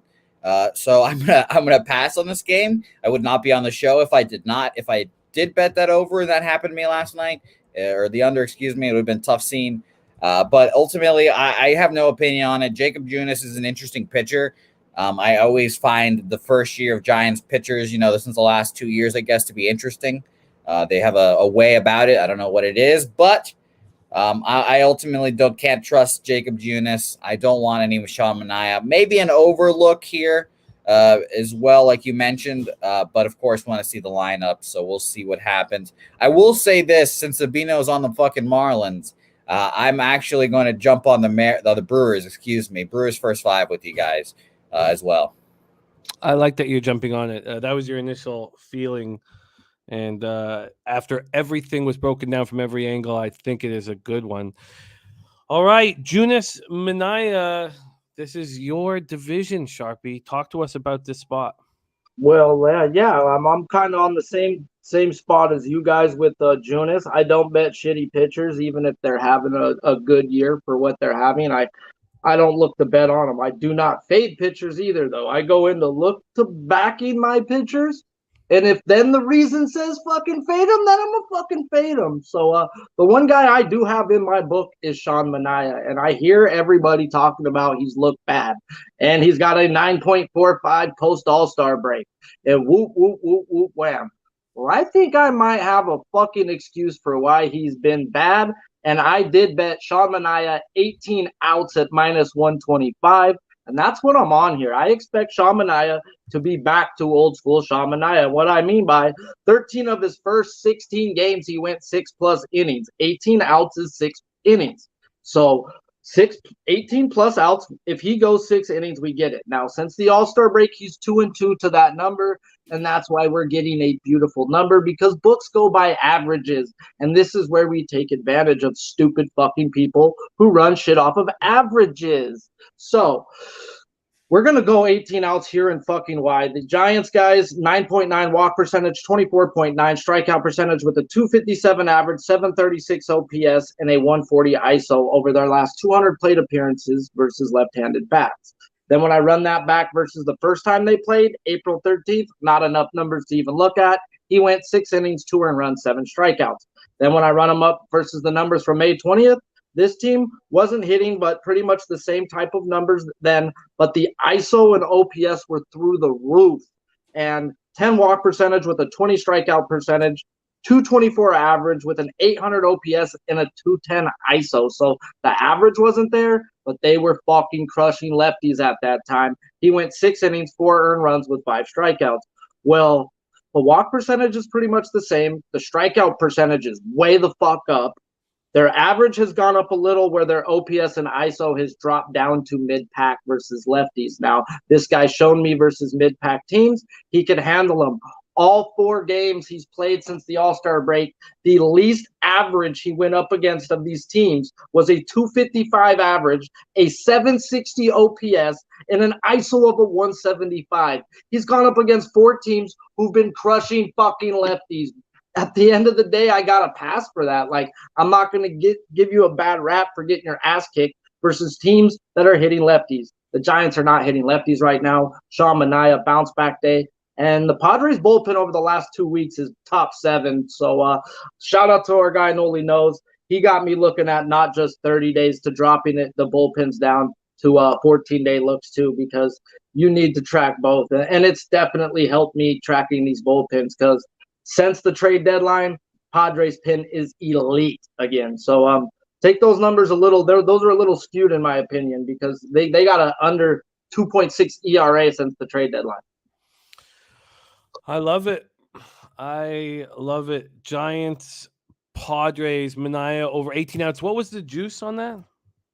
Minus 125. Minus 125. Manaea over 18 outs. I have 2 random questions for Sharpie real quick. All right, let's do it. First of all, because obviously I don't bet player props often, can you ladder those? Do they give you like options where you can be like 20 outs, 21 outs? You know? Usually they're in the specials or the player requests, so you would have to talk to the book about getting that. And I don't want no books to be knowing what I'm trying to do, like trying to stay low key. My thing is I bet other shit and give a lot of my shit back, so they're content. I figured that. And then my last question, for people that watch the show frequently know this, Sharpie, you have a black book, obviously. You've been mentioning like 521. Who's number 1 on the black book, out of curiosity? Dylan fucking Cease. Okay, that makes sense. Yeah. Then Garrett Cole, then Shane McClanahan. But technically, it goes by like the top strikeout guys in the league, and then I'll add people in. I bet guys who strike people out. I don't bet situations. I don't be like, oh, the numbers call for this guy to be playing. Nah, if that ain't some dude that can strike out 3 people in a fucking inning, I don't want him. Oh, the number's high. It's high for a reason. I'm high too, bro. But there's so many times where I'm down on a strikeout prop, and Garrett Cole with 1 inning left will strike out the fucking side to cash my ticket. So those are the guys I bet on. It's called a strikeout prop. So give me guys who strike people out, is my opinion. That's a good opinion to have. We're also big fans of Shane McClanahan here on the show. Big fans. I think we're more fans of Rue, I'll be honest. Not me. I am a giant Shane McClanahan truther, and the kid's a beast. Any guy with fucking 3 speeds or woman, whatever you want to call this guy, whatever. 98, 89, and 78, good fucking luck, guys. Woo! Looks like that right eye is a little higher than that left eye, but still, hell of an arm on Shane McClanahan. Jose Bouquett, you have made official for afternoon baseball. You've added the Brewers first 5. Yeah, Brewers first 5 minus a half, minus 115 is what I bet it at. Yankees team total over 3.5. I got a minus 120, but there's better lines out there. Like shout out to Stella Girl, I think got a minus 107. Yeah, I think on that. So shout out to Stella. And then Oakland, LA over 7.5, minus 110. So that will be very fun action. So let me just go over everything. We got you a minus 106 for that Brewers first 5 minus a half. We got you the over 7.5 at minus 106 in the Angels A's. And we got you the team total over 3.5 minus 107 for the Yankees. And of course, we'll be doing the friends and family parlay at the end of the show. So we'll talk about that further. That will be official. But of course, I'll fucking keep saying it, guys. When it's friends and family, you have to bet it. When it's friends and family, you have to bet it. And proof's in the pudding. I'm going to come in now after we've hit 2 straight days. That's a recipe for losing. But you're right. It has cash twice in a row. Jose Bouquett will be back for the Friends and Family Parlay. He will also be hosting at 5:30 p.m. 5:30 p.m. Who is your special guest today at 5:30 p.m., Jose? Donnie, well, I should say Stella is joining us, of course, for the weather report. Beautiful. But it's Donnie Rightside, of course, the Pub Sports Radio OG. I at this point, it's just me calling on people and saying, who can slap me in the face hard enough and who can get me out of this fucking slump that I'm in. So right now we've called in Jimmy, we've called in Bobana, we're calling in Donnie. We're gonna fucking roll through these guys and figure it out. I've been called in one fucking time and I went 4-0, though. It's a little disrespectful. Well, Sharpie, we talked about us doing shows at the beginning of the year, and we're keeping our shows a little separate for the people. We love each other very much, and this is when we come on and we fucking mix our shit and do our thing. So it's a lovely time. It's a lovely time. There he is. Hey, I just like the Jose show. 4-0, bro. I'll stay away for the rest of the year and say I got the best record on that show. And we have another look from R2D2 Finland, who gave us a parlay winner. Real Madrid versus Frankfurt. He's on Real Madrid -1.5. That is at +115. That starts in 2 hours and 38 minutes. Real Madrid versus Frankfurt from our R2D2 Finland. Okay, let's rock, and we get into my bets. I've made 5 bets on this card, and I started with the Marlins first 5 at even money, +100 for myself. Miami Marlins, Philadelphia Phillies, Citizens Bank Park in Philadelphia, Pennsylvania. Last out, Sandy Alcantara was just unbelievable. 3-0 win at home versus the Reds. Complete game, just 3 strikeouts and a walk, but was in complete control. 1.88 ERA, 0.93 whip, on his way to a Cy Young Award win. On the road, he's been very good all year. 4-1, 1.98 ERA, 199 opponent's batting average.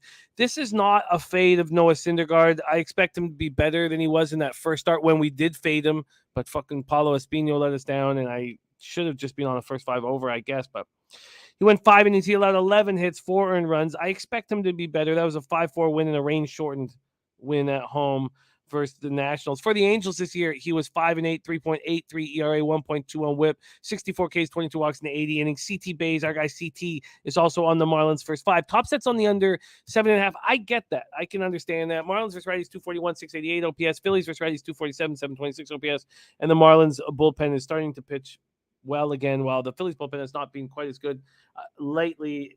Depending, the last 7 days they've been okay, but last 14 or 28 they have not been. Let's go over to the weather in Philadelphia. We have humid, 87 Fahrenheit, feels like 93, 5.4 miles per hour left to right, dies down to 4.2. Then it starts blowing out by the end of the game, but mildly. Let's go over to the line history here in the Marlins-Phillies spot. Alcantara versus Thor. We've had a 10-cent move to the Marlins, and total-wise, it dropped to 7 at 8 this morning. 7.5 at -120 to the under. And then cash-wise in this one, we have slight line value on the Marlins. I'd say a 10% line value, 7,073 tickets in, 64% of tickets, 67% of cash on the Marlins. Then 51% tickets, 75% cash on the under. All makes sense to me. Take it away, Sharpie. Here we go, Marlins, Phillies. Man, this right here is Iron Man. That's my name for Sandy Alcantara, bro. Like, this dude is so fun to watch. Like, and I've got a really good trigger on this guy's strikeout props. Like, I've hit it more often than not. I don't bet unders, but I've learned when to stay off of my guys, and more often than not, they don't cash that day. So this guy is huge on whiff percentage. He doesn't walk people. He's going to throw you fucking strikes in the zone, and it's your job to make contact. And most of the fucking time you make contact, it's going to go where Alcantara wants it to go because he's expecting you to make contact on that pitch. This guy is a beast. He's like a Max Fried. He doesn't need the strikeouts. He's trying to go deep into games like I'm trying to go deep into some bitches, guys. So me and Alcantara got 2 things in common. We like to go balls deep into games or hoes. So he my guy to type of bet on. And definitely not Noah Syndergaard. Even though the dude has been good, I still don't understand the trade. I think the Angels fucking scored. They had Syndergaard on a 1-year deal and got Moniak out of it. Like, okay, that's a former first-round fucking pick you're already giving up on. for Noah Syndergaard? Not even like Thor? He ain't Thor no more, guys. He ain't throwing that hard, and he ain't striking people out like he used to. And we talked last Thursday, me, you, and Jose, and these are a lot of the pitchers. We're catching that rotation again. There was line value on the Nationals, and I looked at it and I said, I see it. They're the better team on fucking paper. And the Nationals, it was a crazy game or whatever, rain and all that bullshit, but they ended up, was it 5-4 in the first 5 or whatever? It was nuts, but they ended up cashing people's tickets that day, and this guy is, and I cashed two stolen base props on him. Sharpie, I hate to interrupt you when you're rolling, but let's your audio is, let's pull you out and bring you back in. We'll get Sharpie back in here in a second here. But I like your look, Jimmy. Sorry? I like your look. I would be on the same thing. I was thinking about taking Marlins first 5 as well. Yeah, it's really simple. I find it a really simple look here. And people, Mike M talking about the public dog here. Yeah, it's a public dog, but the market's moving in their direction. I don't see any red flags here, and I don't need the Marlins to win the game. I know that I have an advantage, al contra, against Thor. Why don't you finish up what you were saying, Sharpie, my man? Is my voice good now? Yeah, your money. Sweet. Yeah, well, I don't know where I cut off at, but at the end of the day, we knew what was going to happen to Syndergaard last week, and we talked about it on this show. We said that Washington was the spot to be betting on, and there was a bunch of line value. I don't follow that, but they were right that day. And Miami ain't fucking hitting one bit, guys. I've been picking on Miami left and fucking right, whether it's pitching outs, whether it's fucking strikeout props, whatever which way you want. And we know Iron Man is going to be Iron Man. When I run these numbers up today of the Phillies compared to when he faced them 428 and 521, he's seen this team before, and he's dominated them, actually. So this is the same numbers where he went 7.2 innings, 1 earned with 8 Ks. Another time in the year when they were actually hitting OPS and ISO-wise, he only went 6 innings with 8 Ks. This is the spot where this team just ain't hitting, and when you're not hitting, oh, man, we could see another complete game from Sandy Alcantara. Now, can he give up a home run? Yes, anybody can, but he settles the fuck back in. He may have one bad inning. We don't know when it's coming. So, yeah, it's either Alcantara. You got to look towards the full game type and not first 5, because what if that fucking first inning or first that 3-run inning is in the first 5? You can cut out the bullpen when Alcantara pitches. And I think Thor's going 7+ with how bad Miami is. And yeah, to me, this is a full game under spot. Haven't bet it yet, but that's the way I'm leaning. Yeah, I could see a bounce back for Thor against this weak offense. And unfortunately, this total is already gone from 7.5 down to 7. So I was a little late on it, and I'm not going to reach for it. But I like it. I like the breakdown. And I'm on Marlins first 5 at plus Hundo. Let's move on to my second bet on the card, although I'm going to make some additions from our afternoon breakdowns. I'm on the Orioles first 5. I got plus 135, I believe. Yes, I got plus 135 when I bet it. This is simple for me. I don't know. I think Dean Kramer is better than people give him credit for. He's been good at home, and his splits are meaningless. He's been fine at home, fine on the road. This is just a fade of Barrios. I do not trust him outside of Toronto.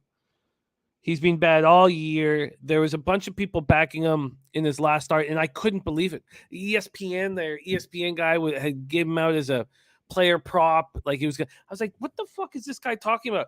Do you see the lineups that he's faced? 5 of 6 starts at home, and he's facing the Cardinals without Arenado and Goldschmidt. He's facing the Royals missing 10 players, facing the Phillies missing 2 players. I was like, who gives a fuck what he's doing at home? Because now he's on the road, and his breaking ball doesn't break, and he gets touched. And so, look, I think the Blue Jays are going to play hard for him. They like him.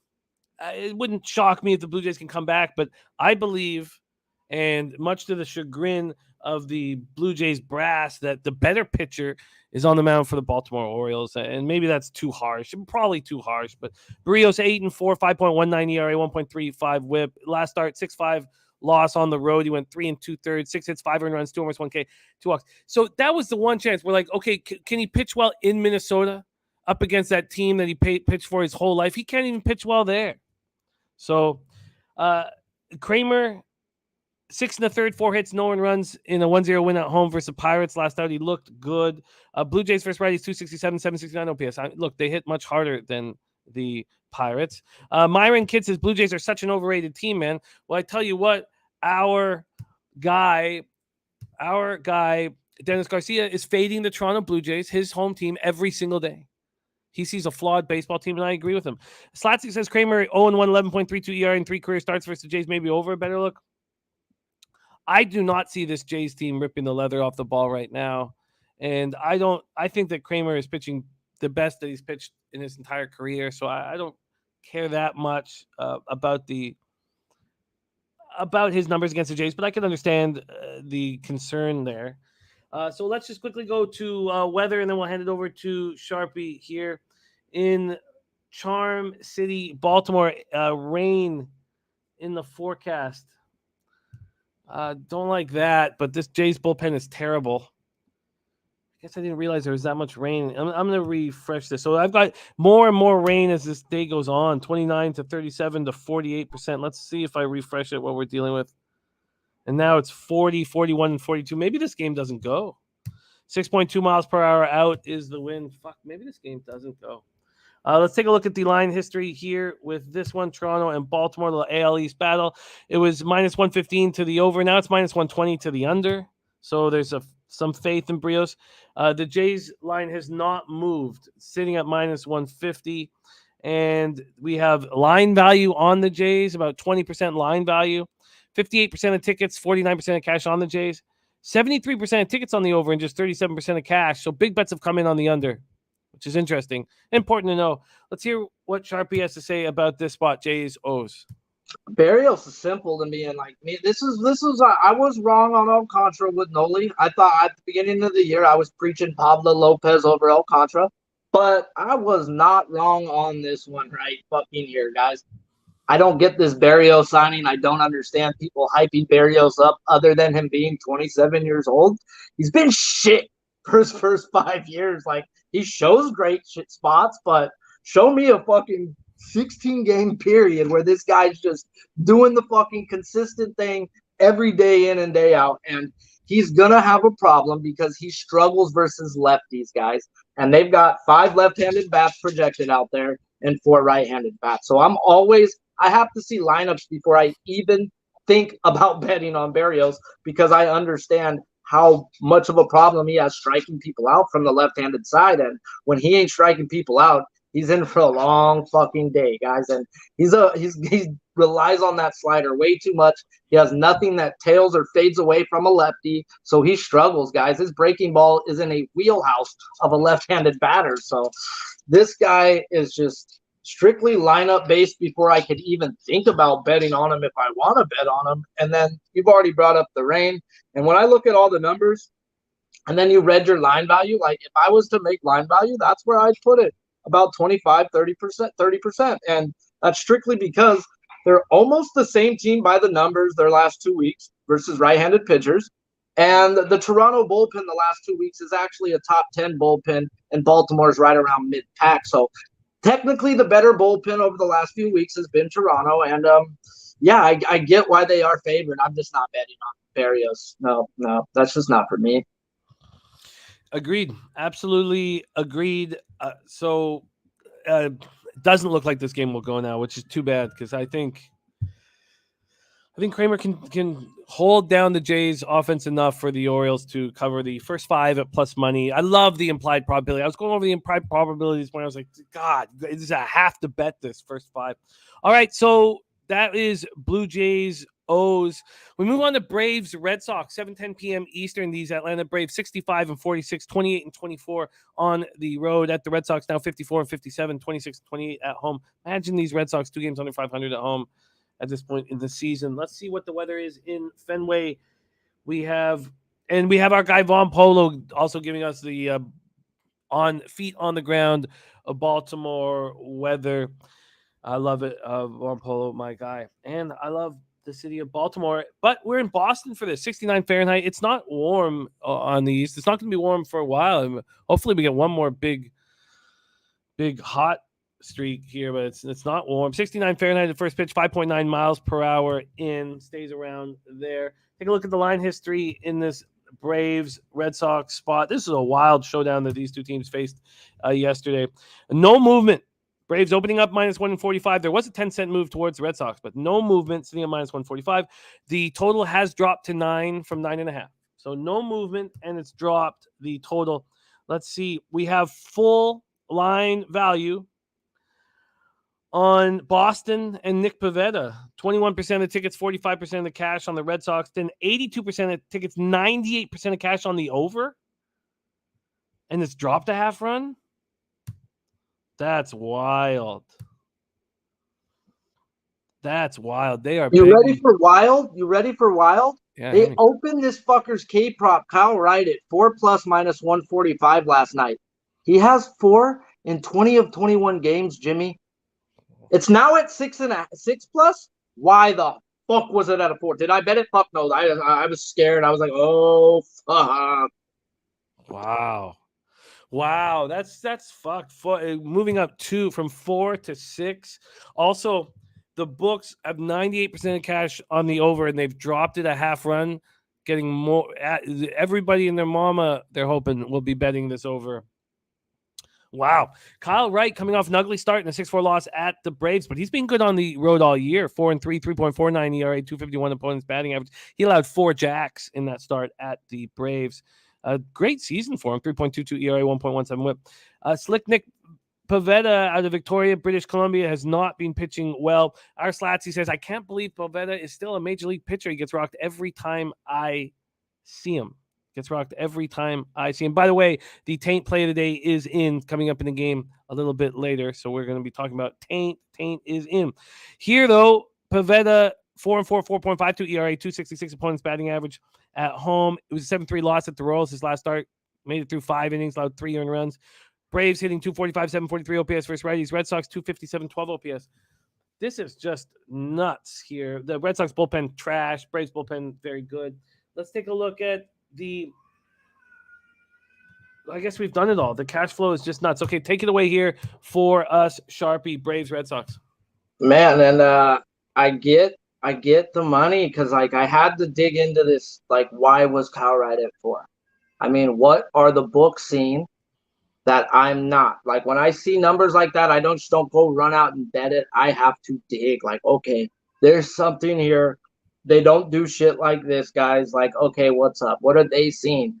And when I dig into the book, guys, and I have both these guys in my book, so we're going to get a little into it, guys. So he gets hit by teams who fucking hit fastballs. And if you dig into the numbers, these Boston Red Sox are top 10 in fucking hitting fastballs. And this is what this guy throws 48% of the time. And this team hits fastballs. So you've seen Charlie Morton last night get whopped, guys. They will not leave Kyle Wright out there like they left Charlie Morton out there. Charlie Morton is an old crafty vet.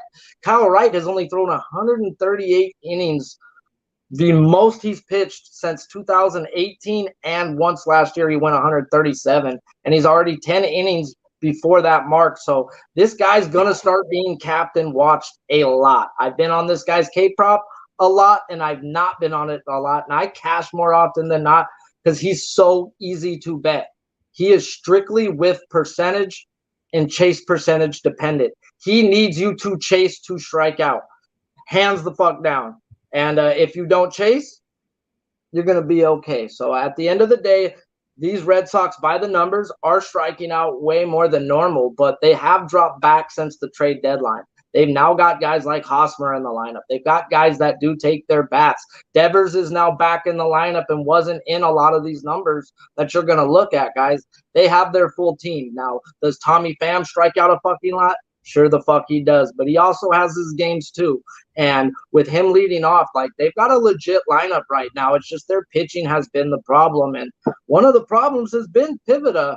And he's a pivot, at the end of the day. And I heard someone in the chat, you saying, I don't know why he's a major league pitcher. Whoop, whoop, whoop. Well, 12 of 13 games before these meltdowns, he had 3 earned runs or less. The guy was fucking pretty spot on and easy to bet on for about a 2-month period, May and June right now. And then he's fallen off the All-Star break. And when I dig through the numbers, he's getting hit by teams that don't hit and teams that do hit. The only one good game where he had was a team that doesn't hit. So I don't see the books expecting Pivetta to have a good day, but I've seen it. These Atlanta Braves are they swing for the fences at the end of the day, and they will strike out a lot. If Pivetta has one of those type of days, he can have a good game, but I'm not going to trust Boston bullpen. They're number 30th over the last 30th and 15 days, respectively. Like, they're trash. They're set on fire type. And, yeah, I just can't take them. No way would I take them first 5. But I do expect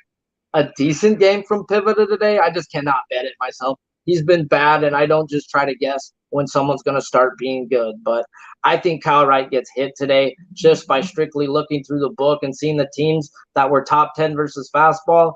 They got to him, and they ran him out quick. And I think he's got a quick hook on him being on an innings limit. Great breakdown. And I'm going to stay off of it. We see all these big bets coming in on the Red Sox and the books begging you to bet the over. It's tricky. At this point, 21% of the tickets and 42% of the cash are on the Boston Red Sox. Let's ask Jose Bouquett what he thinks of his Bo Sox and slick Nick Pivetta here this evening. Jose, what are you thinking of this spot and the sharp money coming in on this Bo Sox team? I would bet the under in this game. The Red Sox fucking suck dick for money. They stink. The lineup performed yesterday, and I would say yesterday was my least favorite day of baseball of the whole year, because I had the Braves run line, and that was just a battle, a slog. We get the win there, the first win in what seems like forever. But I'd bet the under here, Jim. I think Nick Pivetta is a good pitcher in spurts. I will disagree with the people that say he shouldn't be a major league pitcher. I think he's pretty good, but when he's bad, he's bad, and when he's good, he can be an ace, and it's pretty shocking to see. So if line value says that Nick Pivetta is going to pitch well today, and they just keep steaming that over, and we're dropping it down, I think that they get a win today. The Red Sox do, which is shocking to say. And I was looking it up right now to see, because I think this is a 2-game series. So, and the first time they saw the Braves was a 2-game series that they split. So yeah, it's a 2-gamer. They lose yesterday. I wouldn't be surprised they win today, and they're going to get crushed by the Well, I don't know. It's a tough game there because the home team always has the advantage on those 1-game off game series.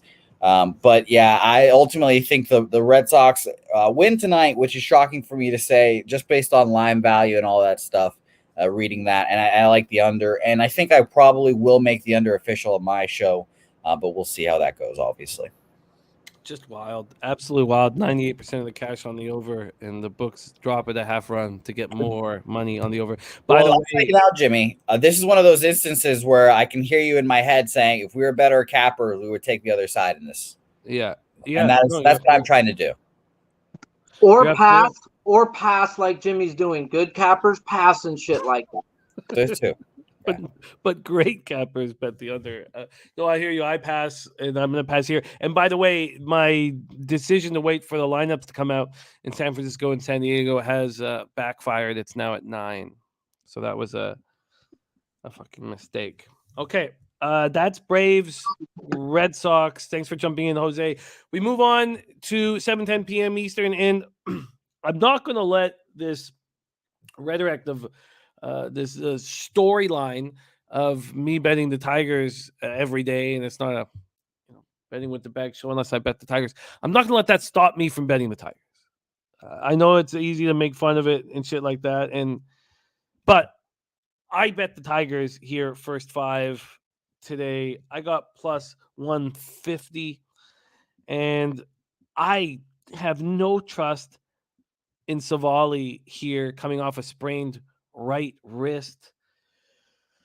He pitched for AAA Rochester on Friday, 1 rehab appearance. He allowed 2 runs, just 1 earned, 3 hits over 4 innings, struck out 3 and walked 2. On the road this year, 0-2 with a 7.67 ERA and a 3.19 opponent's batting average. There's been times I've backed him here at home, but a sprained right wrist, and I like what Hutchinson's been doing.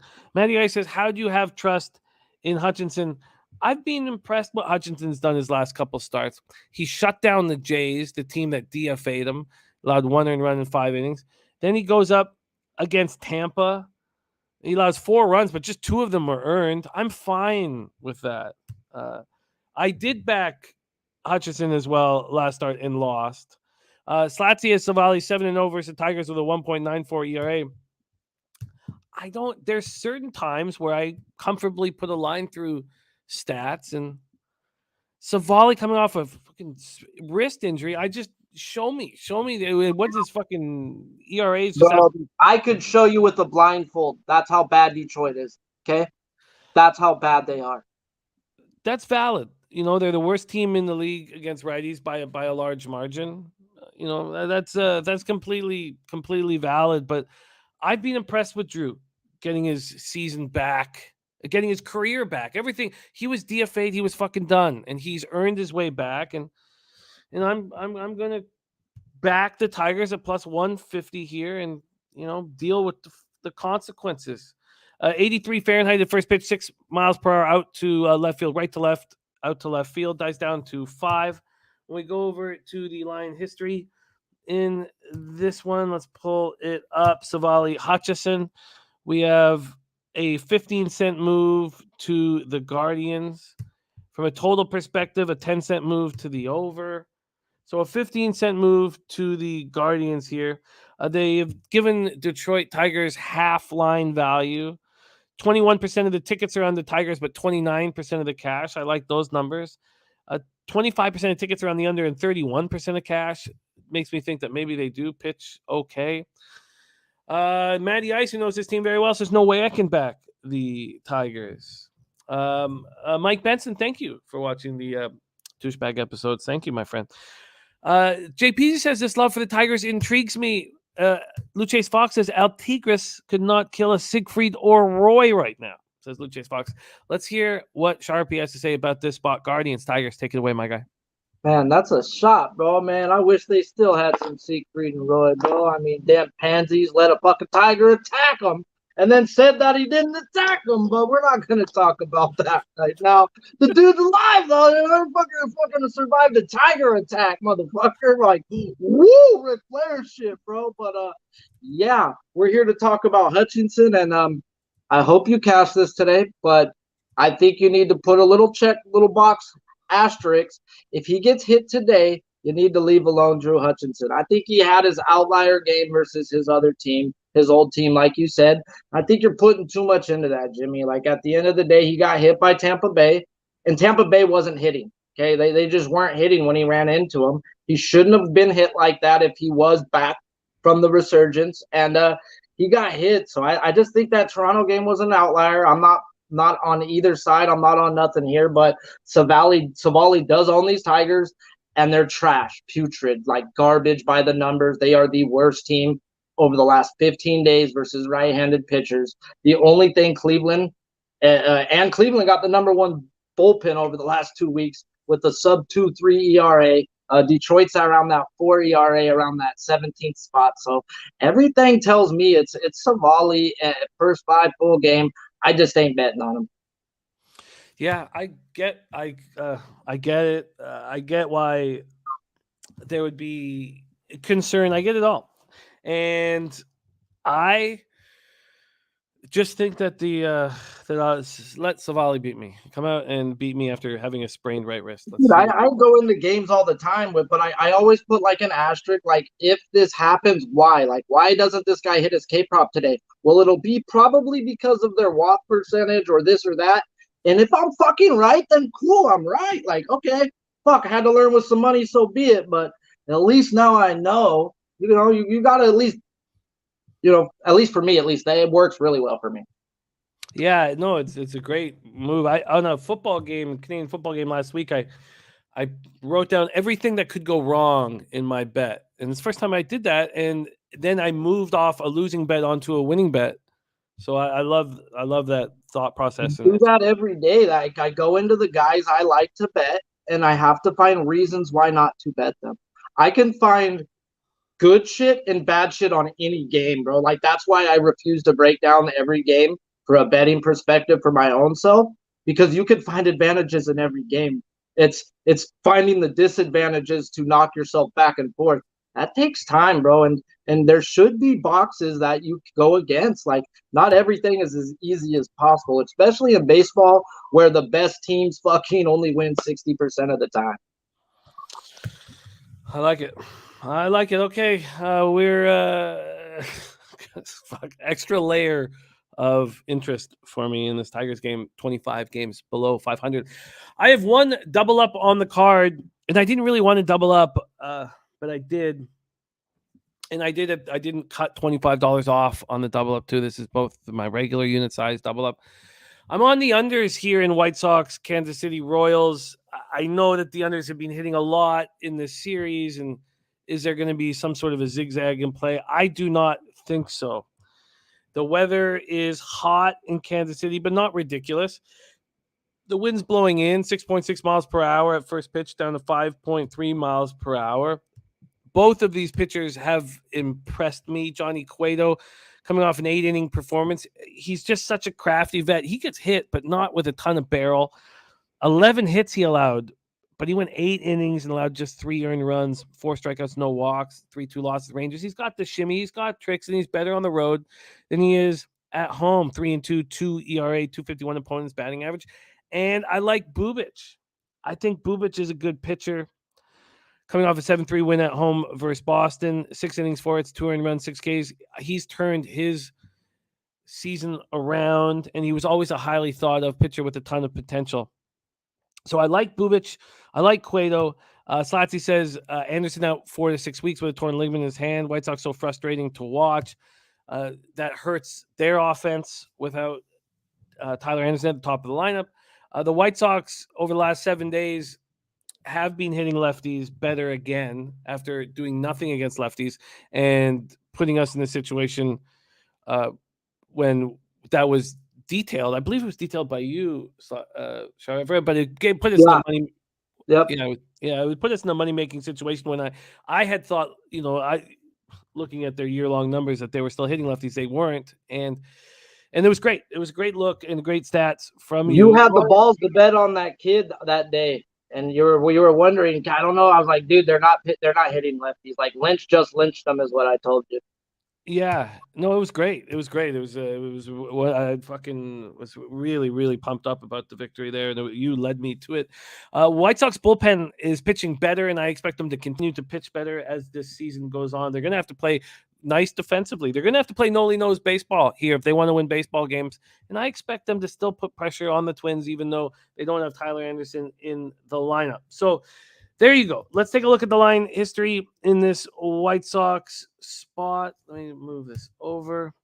And here we go. White Sox, Royals. This total moved to 8.5. I did not beat the line move. Part of my confidence was, in fact, the line move. It didn't anger me that it moved to 8.5 at 8:21 this morning. That was what kind of pushed me in the direction. Also, there's been no movement on the White Sox at -140. So there's been no movement on these White Sox, and you have 78% of the tickets and 92% of the cash on the White Sox. What does that tell me?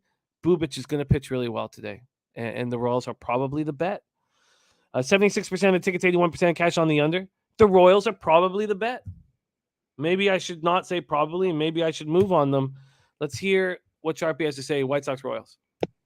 I refuse to bet on a guy with the name Titty in his name. I say this repeatedly when I get a guy named Bubic that I got to talk about. And this team, by the numbers, there's some guys who hit them really, really well. But by the numbers, if you look back, this team is fucking putrid versus lefties right now, guys. Like, over the last 3 weeks, they are fucking disgusting. The only thing they got going for them is they're walking 10.7% while striking out 26% with a 200 team average, a 550 OPS, and a 0.54 ISO.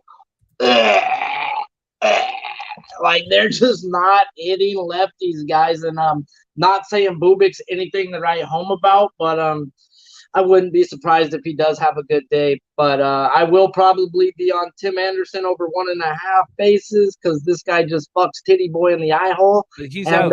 He's gone for 6 weeks with the torn ligament in his hand. Oh, shit. Thank you for that information. No worries. This team is way different without Tim Anderson. Holy fuck. Holy fuck. Holy fuck. You better look. Yeah, this might be a Titty Boy day, bro. I just can't bet on him. I don't bet on shitty pitchers. That's just one thing I don't do. I look to bet on my pitchers, and then I find reasonings to fade them.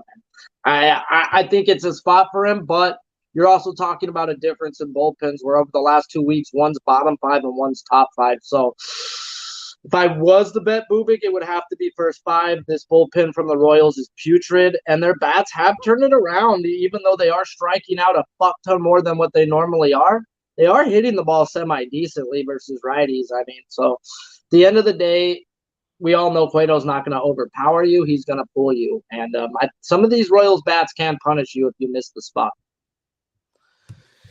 Yeah, I mean, just 92% of the cash on the White Sox and the market not. Everybody and their mom is on this fucking White Sox hit lefties. And if you look at these stats, some of these guys have. Look at the player versus hitter, I believe, on this guy.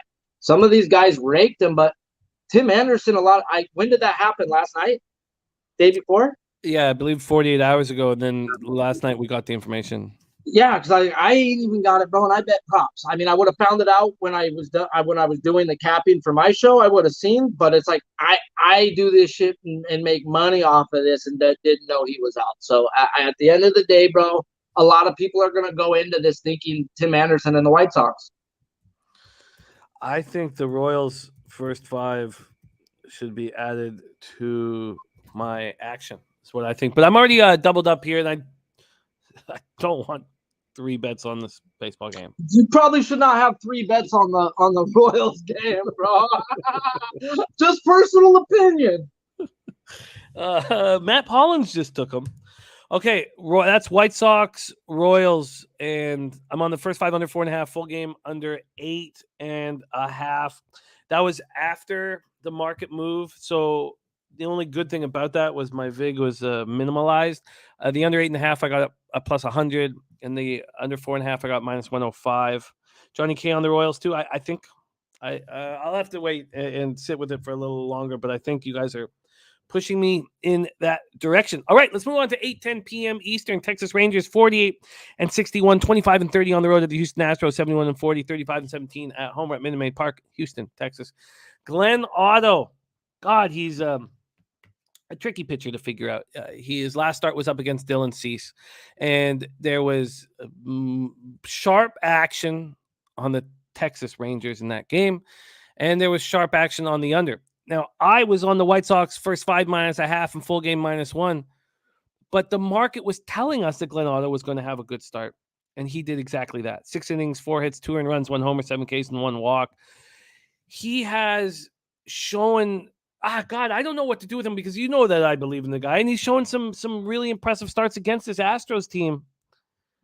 And I'll let Sharpie talk more about that, and I'll pull up those starts as well. Going up against Justin Verlander, 15-3, 1.73 ERA, 0.85 WHIP. Looks like a Cy Young is right around the corner. Another one. Last start, 6 innings, 2 hits, no earned runs, 5 Ks, 1 walk, and a 6-0 win at Cleveland. And that was a thing of beauty, Sharpie, that you delivered on Friday. You had the Cleveland Guardians team total under 1.5. Also, in that bet that Sharpie made, it was brought, to our attention that Verlander did not have good numbers against Cleveland in his career, and even didn't have very good numbers against these lineups. But Sharpie took the angle of the swing and misses that he was expecting Verlander to get, and it was very, very sharp cap. So at home, 7-1, 1.93 ERA, 235 points batting average. The Rangers don't hit righties. The Astros do. And the Astros bullpen is the best in the league. And the Rangers bullpen has not been as good of late. Dabby Cab says, I am not an Auto fan. Dabby Cab is not an Auto fan. He's a tricky motherfucker. Let's just quickly do the line history here. And we had a 15-cent move to the Texas Rangers. We've also had it dropped to 7. This total dropped to 7. It's now back up at 7.5, but that 7.5 is juiced to the under at minus 120. All of this, let's see if the cash does as well, is telling us that auto is going to have a good start. Sports Insights has given Texas Rangers full line value. So for our guy B-Lab69, we have the Texas Rangers with full line value. We have the Tampa Bay Rays with full line value. And we have the Boston Red Sox with full line value. The Rangers have 10% of the tickets, but 18% of the cash. And then 41% of the tickets and 65% cash is on the over. Take it away here, Sharpie. Illuminate the spot, Rangers, Astros. Man, I'm trying to figure out why the fuck is all this money on Texas as you're reading it. And I mean, I get it at the end of the day. If you're going to tell me who's the better hitting team, you'd probably tell me the Astros. Well, not by the fucking numbers. They're not like the Astros ain't fucking hitting the broadside of a barn right now. Like righties, lefties, the only thing they're hitting is a Robbie fucking Ray. And it seems like they've ran out of fucking luck and they've seen him already 3 times. So I don't know how many more times you're going to get Robbie Ray. Now, is this team going to turn it around again? Yes. But by the numbers, yeah, Texas does have the better numbers. I am not a Glenn Otto fan. The guy, when you said his name, I'm over here doing like a fucking, I don't know, a dolphin or something. I don't know. Yes, we all know he was traded for Joey Gallo. Yes, we all know Joey Gallo's now on the Dodgers. So how'd that fucking work out, Yankees? You fucking quacks. But yeah, obviously it didn't work out. So thanks for a free player. We'll probably turn him around like we did Justin Turner, Max Muncy, and the rest of the bums that come on over. We'll turn them into something. So thanks. But yeah, at the end of the day, I get it. But I no way in fucking hell am I betting it. So I get into Justin Verlander. They fucking done help his K prop. Last I looked, it was 8+ minus 162. Now, do I think he gets it? Yes, but I'm not betting minus 162. I thought I'd get a 7. They're giving me over 1 than what he's been averaging his last 10 and 8. So it's like, oh, I think the books are trying to sucker some people on some Verlander K props. Not saying he doesn't get it. If you look at what he's done to this team the last 2 times, he has 8 strikeouts and 8 strikeouts.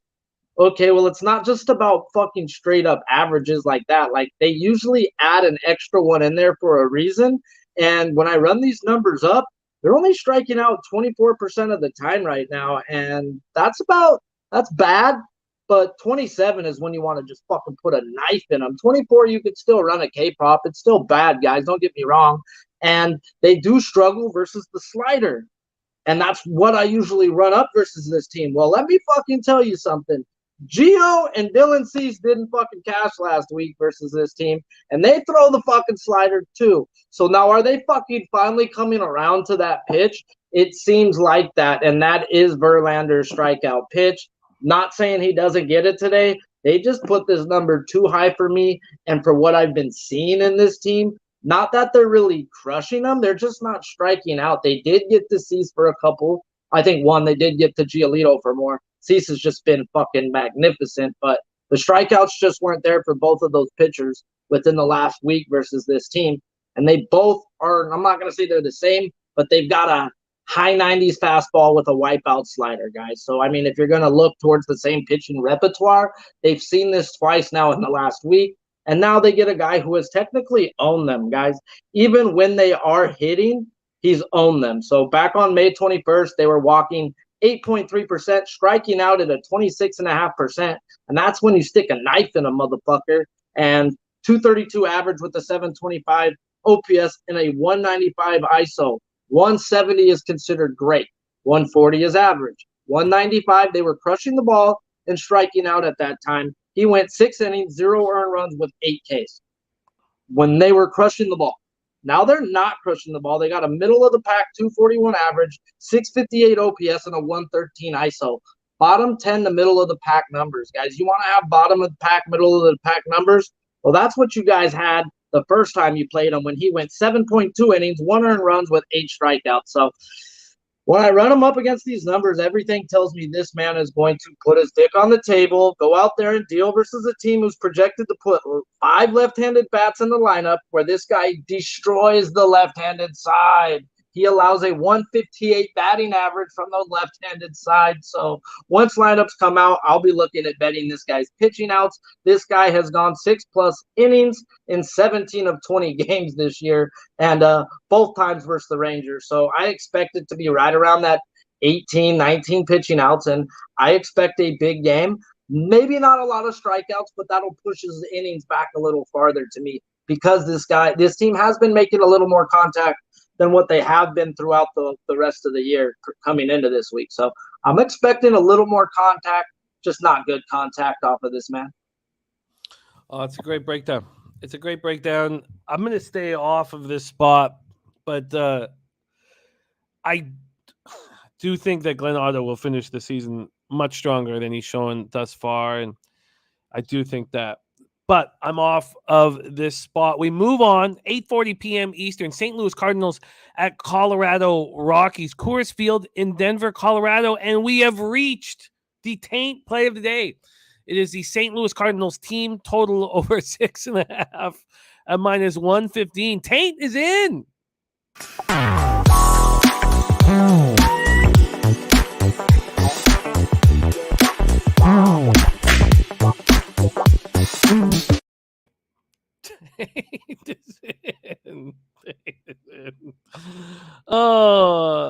Rob Free said, is Jose betting the Rangers? It's a -300. We will ask him because we're gonna do the friends and family parlay, of which we will ask him if he is doing that. But let's talk about this spot right here. Taint play day, St. Louis team total over 6.5, and it makes sense. Jose Quintana going up against Kyle Freeland. Quintana's first start with St. Louis was really good. 6 innings, 1 hit. It was a solo shot. 7 Ks, 2 walks, 7-2 win at home over the Cubs. He's been very good all year. 3.39 ERA, 1.23 WHIP on the season. Shockingly good this year. Going up against Kyle Freeland, who's had problems at home all year. It's not been bad this year, 4.56 ERA, 1.36 WHIP, but at home, 5.55 ERA, 3.01 opponent's batting average. His last start was a nice start at the Padres, 5 2/3, 2 earned runs, 7 Ks, 4 walks, but he's at home now, and these Cards hit lefties hard. Both teams smash lefties. Cards 263, 771 OPS, Rockies 280, 773 OPS. Cards bullpen 3.64 ERA, 1.23 WHIP has been good. The Rockies bullpen has been bad, but the back end is good. Let's go to the weather first in Colorado. 96 Fahrenheit. It's hot.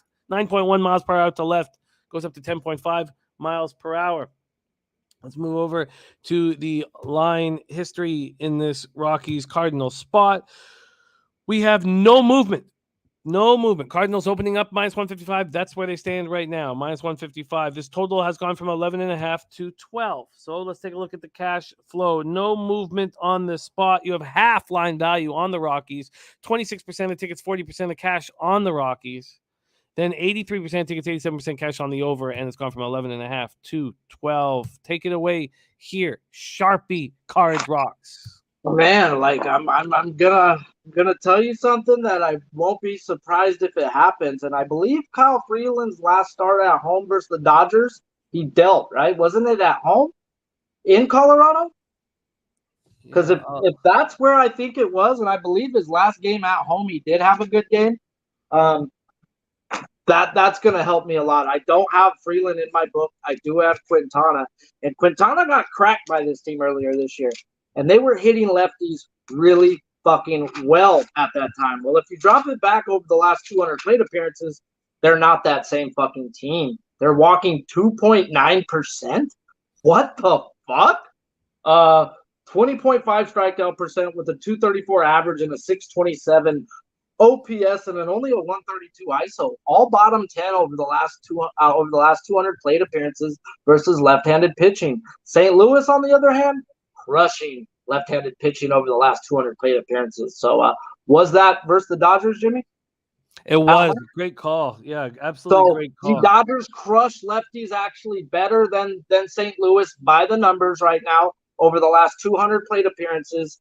And, I will not be surprised if Kyle Freeland goes out there and has another fucking good game.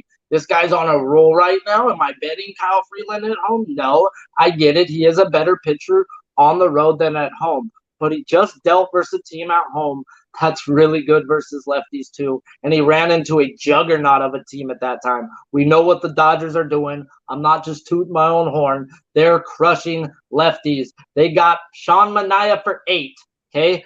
Freeland's better than Sean Manaea, guys. So this guy's been dealing. He's on a roll, and I wouldn't be surprised. If you drop these numbers back to the last 3-4 weeks, you only get 92 plate appearances from these Cardinals versus lefties, and it says they're hitting. But if you just drop it back the last 2 weeks, they've only seen 3 lefties, and their numbers are putrid, guys. So at the end of the day, there's one guy who owns lefties. His name is fucking Paul Goldschmidt. If you do not know this already, since the number ERA became, or OPS became stat tracked, and they kept the track of OPS. 1913 was the year they started tracking that. He is number 1 in the history of baseball to Frank Thomas and Ramirez 2 and 3. Paul Goldschmidt won in OPS versus left-handed pitching, guys. At the end of the day, he's the best power hitter to ever fucking walk the planet versus a lefty. And Kyle Freeland can be in trouble. And the other fucking thing about it is he's also number 1 in the league OPS off of the breaking ball, hitting a 900-plus OPS off of breaking balls with a league average of 300. So if you're looking to bet any type of guy, and I will not be surprised if it's at a 2.5, he's been at a 2.5 2 times before, and he destroyed it both times. They have put him at a 2.5-plus bases. So that's something I'm going to look at and talk about on my show, but he eats lefties for breakfast. Yes, a lot of other guys like Pujols and Arenado do hit lefties, but if you look into the numbers, a lot of those hits off of lefties for Arenados are singles, guys. So the guy doesn't destroy them like Paul Goldschmidt does. So at the end of the day, Kyle Freeland needs to pitch around that fucking guy, and if he can, he'll have a really good day. You can get punished by solo shots by Paul Goldschmidt. Just make sure no one's on fucking base. But at the end of the day, it's a lefty on lefty, and by the numbers, the Rockies have hit lefties hard. And they hit Quintana hard back on June 20, or when did they place Quintana? July 15th. But at that time, they were hitting 245, 701 with a 162 OPS. They're not there right now. So I would not be surprised if Jose Quintana goes in there and deals. Just my only problem about trusting Quintana is that one time in Colorado, he did get hit. And yes, the numbers were higher than they are now. It's still Colorado, and you got to show me you can pitch well in Colorado before I fucking bet on you. And that's his only start in Colorado when you go through the last 3-4 years. I'm not going to dig further deeper into that. So he's got to pitch well in Colorado before I can trust him. But I wouldn't be surprised if this is a dead fucking under game. What a wildly interesting breakdown. You're so right about Freeland. Last 18 2/3, he's allowed 5 earned runs. That's against the Brewers, Dodgers, and Padres. I know that the Brewers aren't hitting lefties, but still, that's against a team that's not hitting lefties. He went 7 innings, didn't allow a run, 7 Ks, 1 walk, and 4 hits. Very, very interesting breakdown. That's what you're supposed to do. I was on his K prop that day. Oh, it's very, very interesting breakdown. 4.5 they gave me. Ha! Wow. All right, I am off this spot, but Taint is on the Cardinals team total over 6.5 at -115.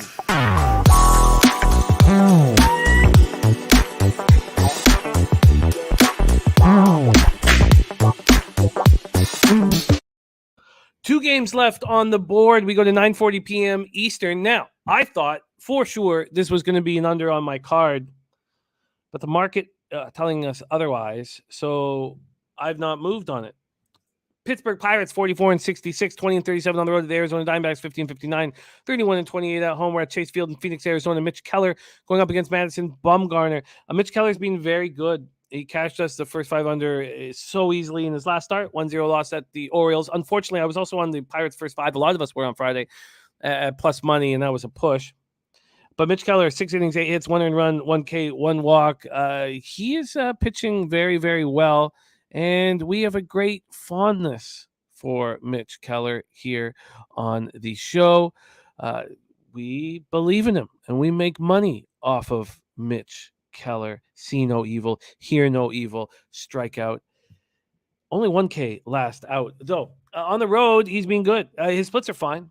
3 and 4.12 ERA, 2.76 opponent's batting average. Going up against Mad Bum, who's been very good at home this year. 5-3, 3.31 ERA, 2.54 opponent's batting average. His last start was at home, and it was against the Rockies, and the Rockies hit lefties a lot harder than these Pirates. Pirates are 219, 645 OPS versus lefties, and he got touched up. 5 runs, 4 of which were earned. Pirates bullpen, 4.45 ERA. Diamondbacks, 4.17 ERA. And let's take a look at why I got nervous. We know the roof is going to be closed. Let's go into the line history of this one, Keller and Bumgarner. There's been a huge move towards Keller. Huge. So a 25-cent move towards Keller. And then from a total perspective, a 5-cent move to the over. Huge move towards the Pirates, 5-cent move to the over. We have 6,620 tickets in. 43% of the tickets and 97% of the cash are on the Pirates. There's been a huge bet made on the Pittsburgh Pirates. And 64% of tickets and 97% of cash on the over. 97% cash on the over. Fuck, I guess I'll have to stay off because of this. Take it away here for Sharpie Pirates Diamondbacks. Yeah, like this is I don't bet on shitty pitchers, and I had to remind our guy that king of unders, our guy, bro. He bet on him again, and he got snake bait. Once a guy fucking quits on you, and you've sent that guy on his little Viking funeral, and you sent him out there, and you lit him on fire, and you just pushed him off into the ocean, don't ever bet on a guy again. And Madison Bumgarner has quit multiple times this year.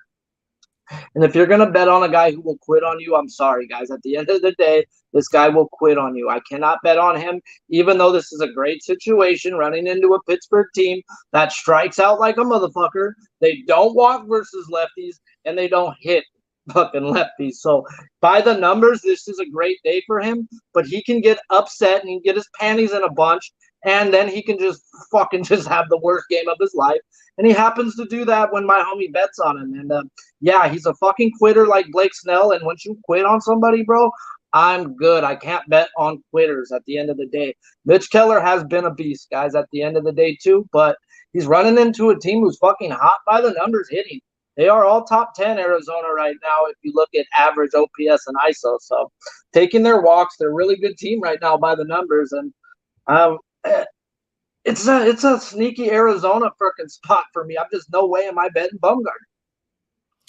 Yeah, I have to stay off. This was my planned bet on the under, but I'm not going to get in the way of the market here. Mike M, first half under, full game under. Arizona first half, Arizona full game. Wow.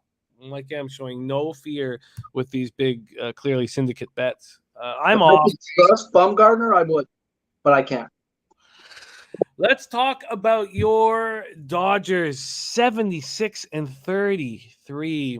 This team is as deep as the ocean. Twins, Dodgers, Dodger Stadium in Chavez Ravine. Let's go to the weather in LA. 84 Fahrenheit is hot. 6.3 miles per hour to right field. Goes down to 4 miles per hour. 6.3 miles per hour goes down to 4 miles per hour. It's hot. And let's take a look at the line history in this one. And here we go. Gray versus Pepio. We have a 20-cent move to the Los Angeles Dodgers, opening up minus 145, now minus 165. Totals, it opened up at 9 and went to 9.5 briefly, came back to 9. And since then, moved towards the under. It's now minus 115 to the under. So it's had a 5-cent move to the under, even though it's important to note that the sharp money is on the over. And this came out, this total at 9 at Bet365 at 4:21 a.m. Bet365 protects themselves. They wait for other books to open up the lines, and I know those books have limits, and then they judge what's going on. So this came out at 4:21 a.m. 24 minutes later, it moved to 9.5. So a big immediate bet was made on the over. Since then, it's been all under cash. Let's talk about Sonny Gray on the road. He's been excellent this year, and he was very impressive at home against the Jays in his last start. It turned out to be a 9-3 loss, but it wasn't on him. 5 innings, 1 hit, no 1 runs, 5 Ks, 5 walks. On the road this year, 4-2, 2.80 ERA, 192 opponent's batting average. Going up against Pepio, 3rd round pick in the 2019 draft out of Butler. One of the reasons why Mitch White was not needed. For the AAA Oklahoma City Dodgers, remember, this is a PCL league, high offensive league. He was unbelievable. 8-0, 2.27 ERA, 1.05 whip, 93 Ks, and 75 in the 3rd innings. This guy is a hell of a pitcher. His last start at home over the Rockies, 5 innings, 1 earned run, 6 Ks, 1 walk. Let's take a look at what they're doing here with the market. 6,758 tickets in. 20% of the tickets, 26% of cash on Sonny Gray and the Twins. And 33% tickets, 46% cash on the over. But we're seeing it move to the under. This one is interesting. The Dodgers, 262, 790 OPS versus righties. This team is just a juggernaut. Take it away here, Sharpie. Twinkies versus your Dodgers. Yeah, man, juggernauts. Yeah, that we are, guys, and we're gonna keep getting better. And let's just talk about both sides. My guy Ryan and Sonny. Here we go. Ryan Peapot, whatever you want to call him. This guy, shout out to the Butler Bulldogs. I got a homie's kid who does play for their team right now. He's their beast-ass starting first baseman. So let's go Butler. But yeah, let's talk about this guy. He is a fucking beast guy. He's a 3-pitch pitcher, predominantly fastball changeup. Throws his fastball 50% of the time, changeup 30% of the time, and has a slider too. But he has a very plus changeup. That's his money fucking pitch, and that's what's got him rated as the Dodgers' #1 pitching prospect. So this guy has done well in the times he's been called up and asked to do well, and that's just it's not a coincidence, guys. Like, at the end of the day, we're drafting the right people. And you're being brought up around guys like Clayton Kershaw and all these other fucking beasts who show you how to be a professional pitcher. Like, at the end of the day, DeGrom has gotten better because Scherzer's on his team. What has DeGrom started doing now? He throws a fucking curveball. Get me over first pitch because Scherzer told him they'll never swing at it, bro. They'll never swing at it. And this fucker's thrown more curveballs in his first 2 starts than he has the last 3 years. And there's strikes every time, guys. So these guys get better by being around better people. Even the GOATs get better, guys. So it's crazy. You're in the right organization, and they just breed dominance at the end of the day.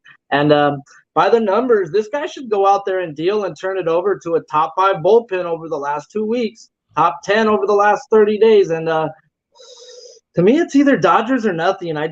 Sonny Gray has been fucking good. And he's been good versus teams who've been good. And now he gets another test. Good pitching does beat good hitting. But it's hot, guys. And you walked 5 people last time out versus Toronto, who's not known for taking walks. The Dodgers are a very fucking patient team at the end of the day. If you're not going to be near the zone, they're not going to help you fucking out. You have to pound the zone before they will chase. So if you're that fucking wild, you're in for a long day, Sonny Gray. And the Dodgers are just crushing it. They're hitting 290 as a team, 840 OPS, and a 206 ISO. They're walking middle of the pack with a 19% strikeout rate. They're just fucking destroying anything and everything. Minnesota's pin is middle of the pack over the last 2 weeks. And Sonny Gray versus teams like this, even if he is good, I don't expect him to go more than 5 innings. He's going to have to use a lot of pitches versus a team like this. And they are projected 5 left-handed and 4 right-handed bats. And if they put Gallo and fucking Bellinger in there, that you got to look at a K-prop then, because those 2 guys are good for 3 strikeouts themselves. So you can just take them together and get 3 at least between them 2. And it's just he's going to be at a 4.5 because of what his numbers are. So at the end of the day, need to see a lineup before I pull a trigger on him. But it's hard to bet Sonny Gray here, but he has proven the last few games that he's up for the fucking challenge. So I would not be surprised if he goes out there and has a good game. It's just hard trusting these bats from Minnesota to me. Yeah, great breakdown. And I kind of, if there weren't big bets being moved on the over, I kind of like the under here, but I'm not going to move on it. But Pepio is the real deal. 19 Ks, 12 walks is not the K walk ratio you want in 16 1/3, but he is the real deal. Nate Cerna says, beautiful breakdown, Sharpie. All right, let's review all action. Then we will give the friends and family parlay, of which we have hit 2 in a row, both at 5-1 plus. Let's review action here. The spreadsheet play today is the New York Yankees. The taint play today is the Cardinals team total over. Sharpie gets his card started with the over 5 or more Ks at -105 for Taiwan Walker. I'm going to move on the Brewers first 5 -0.5 Jose's on the Brewers first 5 -1/2. He got -106. It looks like I'll get -115. The pimp slap play of the day is Nationals first 5 money line. Sharpie is on Josiah Gray to have 6 or more strikeouts at -115. I will be on the first 5 under 4 in that one. Jose's on the over 7.5 at -106 in Angels A's, but that bet is now voided with Blackburn. Yeah, Blackburn, IL, and so is Jed Lowry. Jed Lowry basically done. Okay, so that is a voided spot. Yankees team total over 3.5 -107 for Jose Zinata Bouquett. And we mentioned the spreadsheet play today on the Yankees. Sharpie's on Minaya over 17.5 outs and -125. I fucked up, man. I want the over 8.5, and I said wait for the lineups, and it's now 9. I'd be curious to see if the lineups are out here. Let me just refresh this and see if the lineups are out. And they are not out. Well, my only hope now is there was some bats that are missing and it will drop down to 8.5. Disappointing. Dabby Cabs on the Braves, first 5 -1/2 and -104. And Ron Crawford saying that JP Sears is the Oakland A's starter. Marlins first 5 is where I get my card of actual bets that I've made so far started. I get the Alcantara at +100 on the first 5. I have the Orioles first 5 at +135, but as we broke down and figured out, could very likely be rained out. Braves, Red Sox, we've stayed off, but not Dabra Kadabra, who's on the Braves first 5 -1/2, -104. I'm on the Tigers first 5 at +150. It was not a popular look. I'm on the first 5 under 4.5 in the full game under 8.5 in White Sox, Royals, and I think I will be adding the Royals first 5. Rangers, Astros, we stayed off. The taint play of the day is St. Louis team total over 6.5. Pirates, Diamondbacks off, and Twins, Dodgers off. But more moves will be made by Sharpie on his show at 3:10 p.m. Eastern. The Balking Dead, brought to you by Prize Picks. Friends and family, Jose, jump back on. We're going to go around the horn. And you have bet these the last 2 shows and cashed on both. So why don't you get our friends and family started? We'll go with Jose's look, Sharpie's look, and then mine. Well, I'm glad, of course, as we do this every show at the end of the show. Now, friends and family, it means a lot. And as we do it every day with these parlays, it shows in the gambling universe. It also means a lot as well.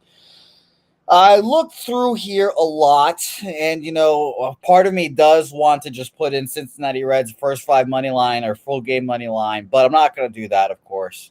I don't have those kind of balls. I am going to do the Yankees team total over 3.5 at whatever you can find it at, -120 for me. Cheaper prices out there, but Yankees team total of 3.5. Those motherfuckers, they really pissed me off, and they cost me a parlay last night. So make it up to me and prove to me that you're worth all the money that you spend on your roster. Yankees team total over 3.5 at -107 is Jose's leg of the friends and family parlay. What's Sharpie's?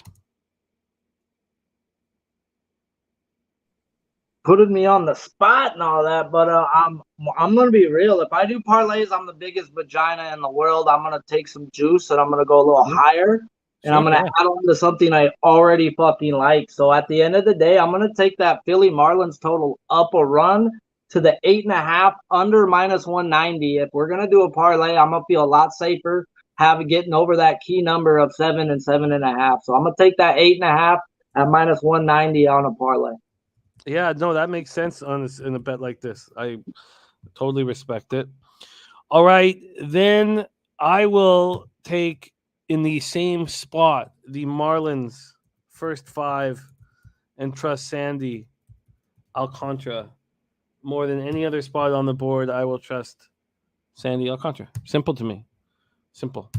And there's Danzo over 1.5 in the first inning at +210. The Reds Mets. And Zoik getting touched up. Great work, Sharpie. Great to have you back in action with us again. You were superlative last show you did with us, and it was great to have you back in action. Catch him 3:10 p.m. with Prize Picks. Jose has a special guest. Donnie Rightside is the special guest for Jose Bouquett today. That is at 5:30 p.m. And then we have Daily Sesh at 6:30 p.m. But you guys, Sammy, Fireside, Bananas and Grapes, Mike M, Danzo, Mark Tequila, Lou Chase Fox says Marlins suck. I will trust them to suck, says Lou Chase Fox. Top Set said I dipped my toes fading the Dodgers and the water was freezing. So he's not going in. Ron Crawford, Nate Cerna, Johnny K, Paul Trippy, Bo Jackson, Danny Lopez, Dabra, LJ from H-Town, Nilo. Great group. Andrew Gooding says, don't trust the Brewers. I get it. What was the parlay for the people in the back one more time? For the people in the back, this is the Friends and Family parlay. I will pop it into the chat right now as well. This is the Friends and Family parlay. It is right there. It is Yankees team total over 3.5 minus 107 or whatever. Sharpie, Miami, Philadelphia under 8.5 minus 190, the alternate line. And I'm on the Marlins first 5 at plus 100. Stella Girl says St. Louis is going to smash. Thank you guys so much. Thank you for all of your support. Puzzler says kill and eat the day. Sharpie, any last words for the great capper supporting the show? Man, thank you all for coming here. Appreciate you. Smash the like if you already haven't. It's disrespectful that I have to say that. This man has done nothing for years, bro. Years without asking for fucking shit. You shouldn't have to ask, guys. How come he has 200 likes and a peon of likes? Like, get the fuck out. Every time you show up, smash the fucking like for this man. He makes everybody feel like they're fucking important, and I appreciate you for that, bro. So tune into my show. If you are not into the parental advisory part, then don't tune into my show. Put your earmuffs on and ask your mom or somebody else to go listen to it and get some plays that win. So until next time, I appreciate you. Y'all need to appreciate Jimmy a little more and hit that fucking like without being asked. So, yeah, appreciate you. Let's fucking go. Leche. Hey, those bookmakers!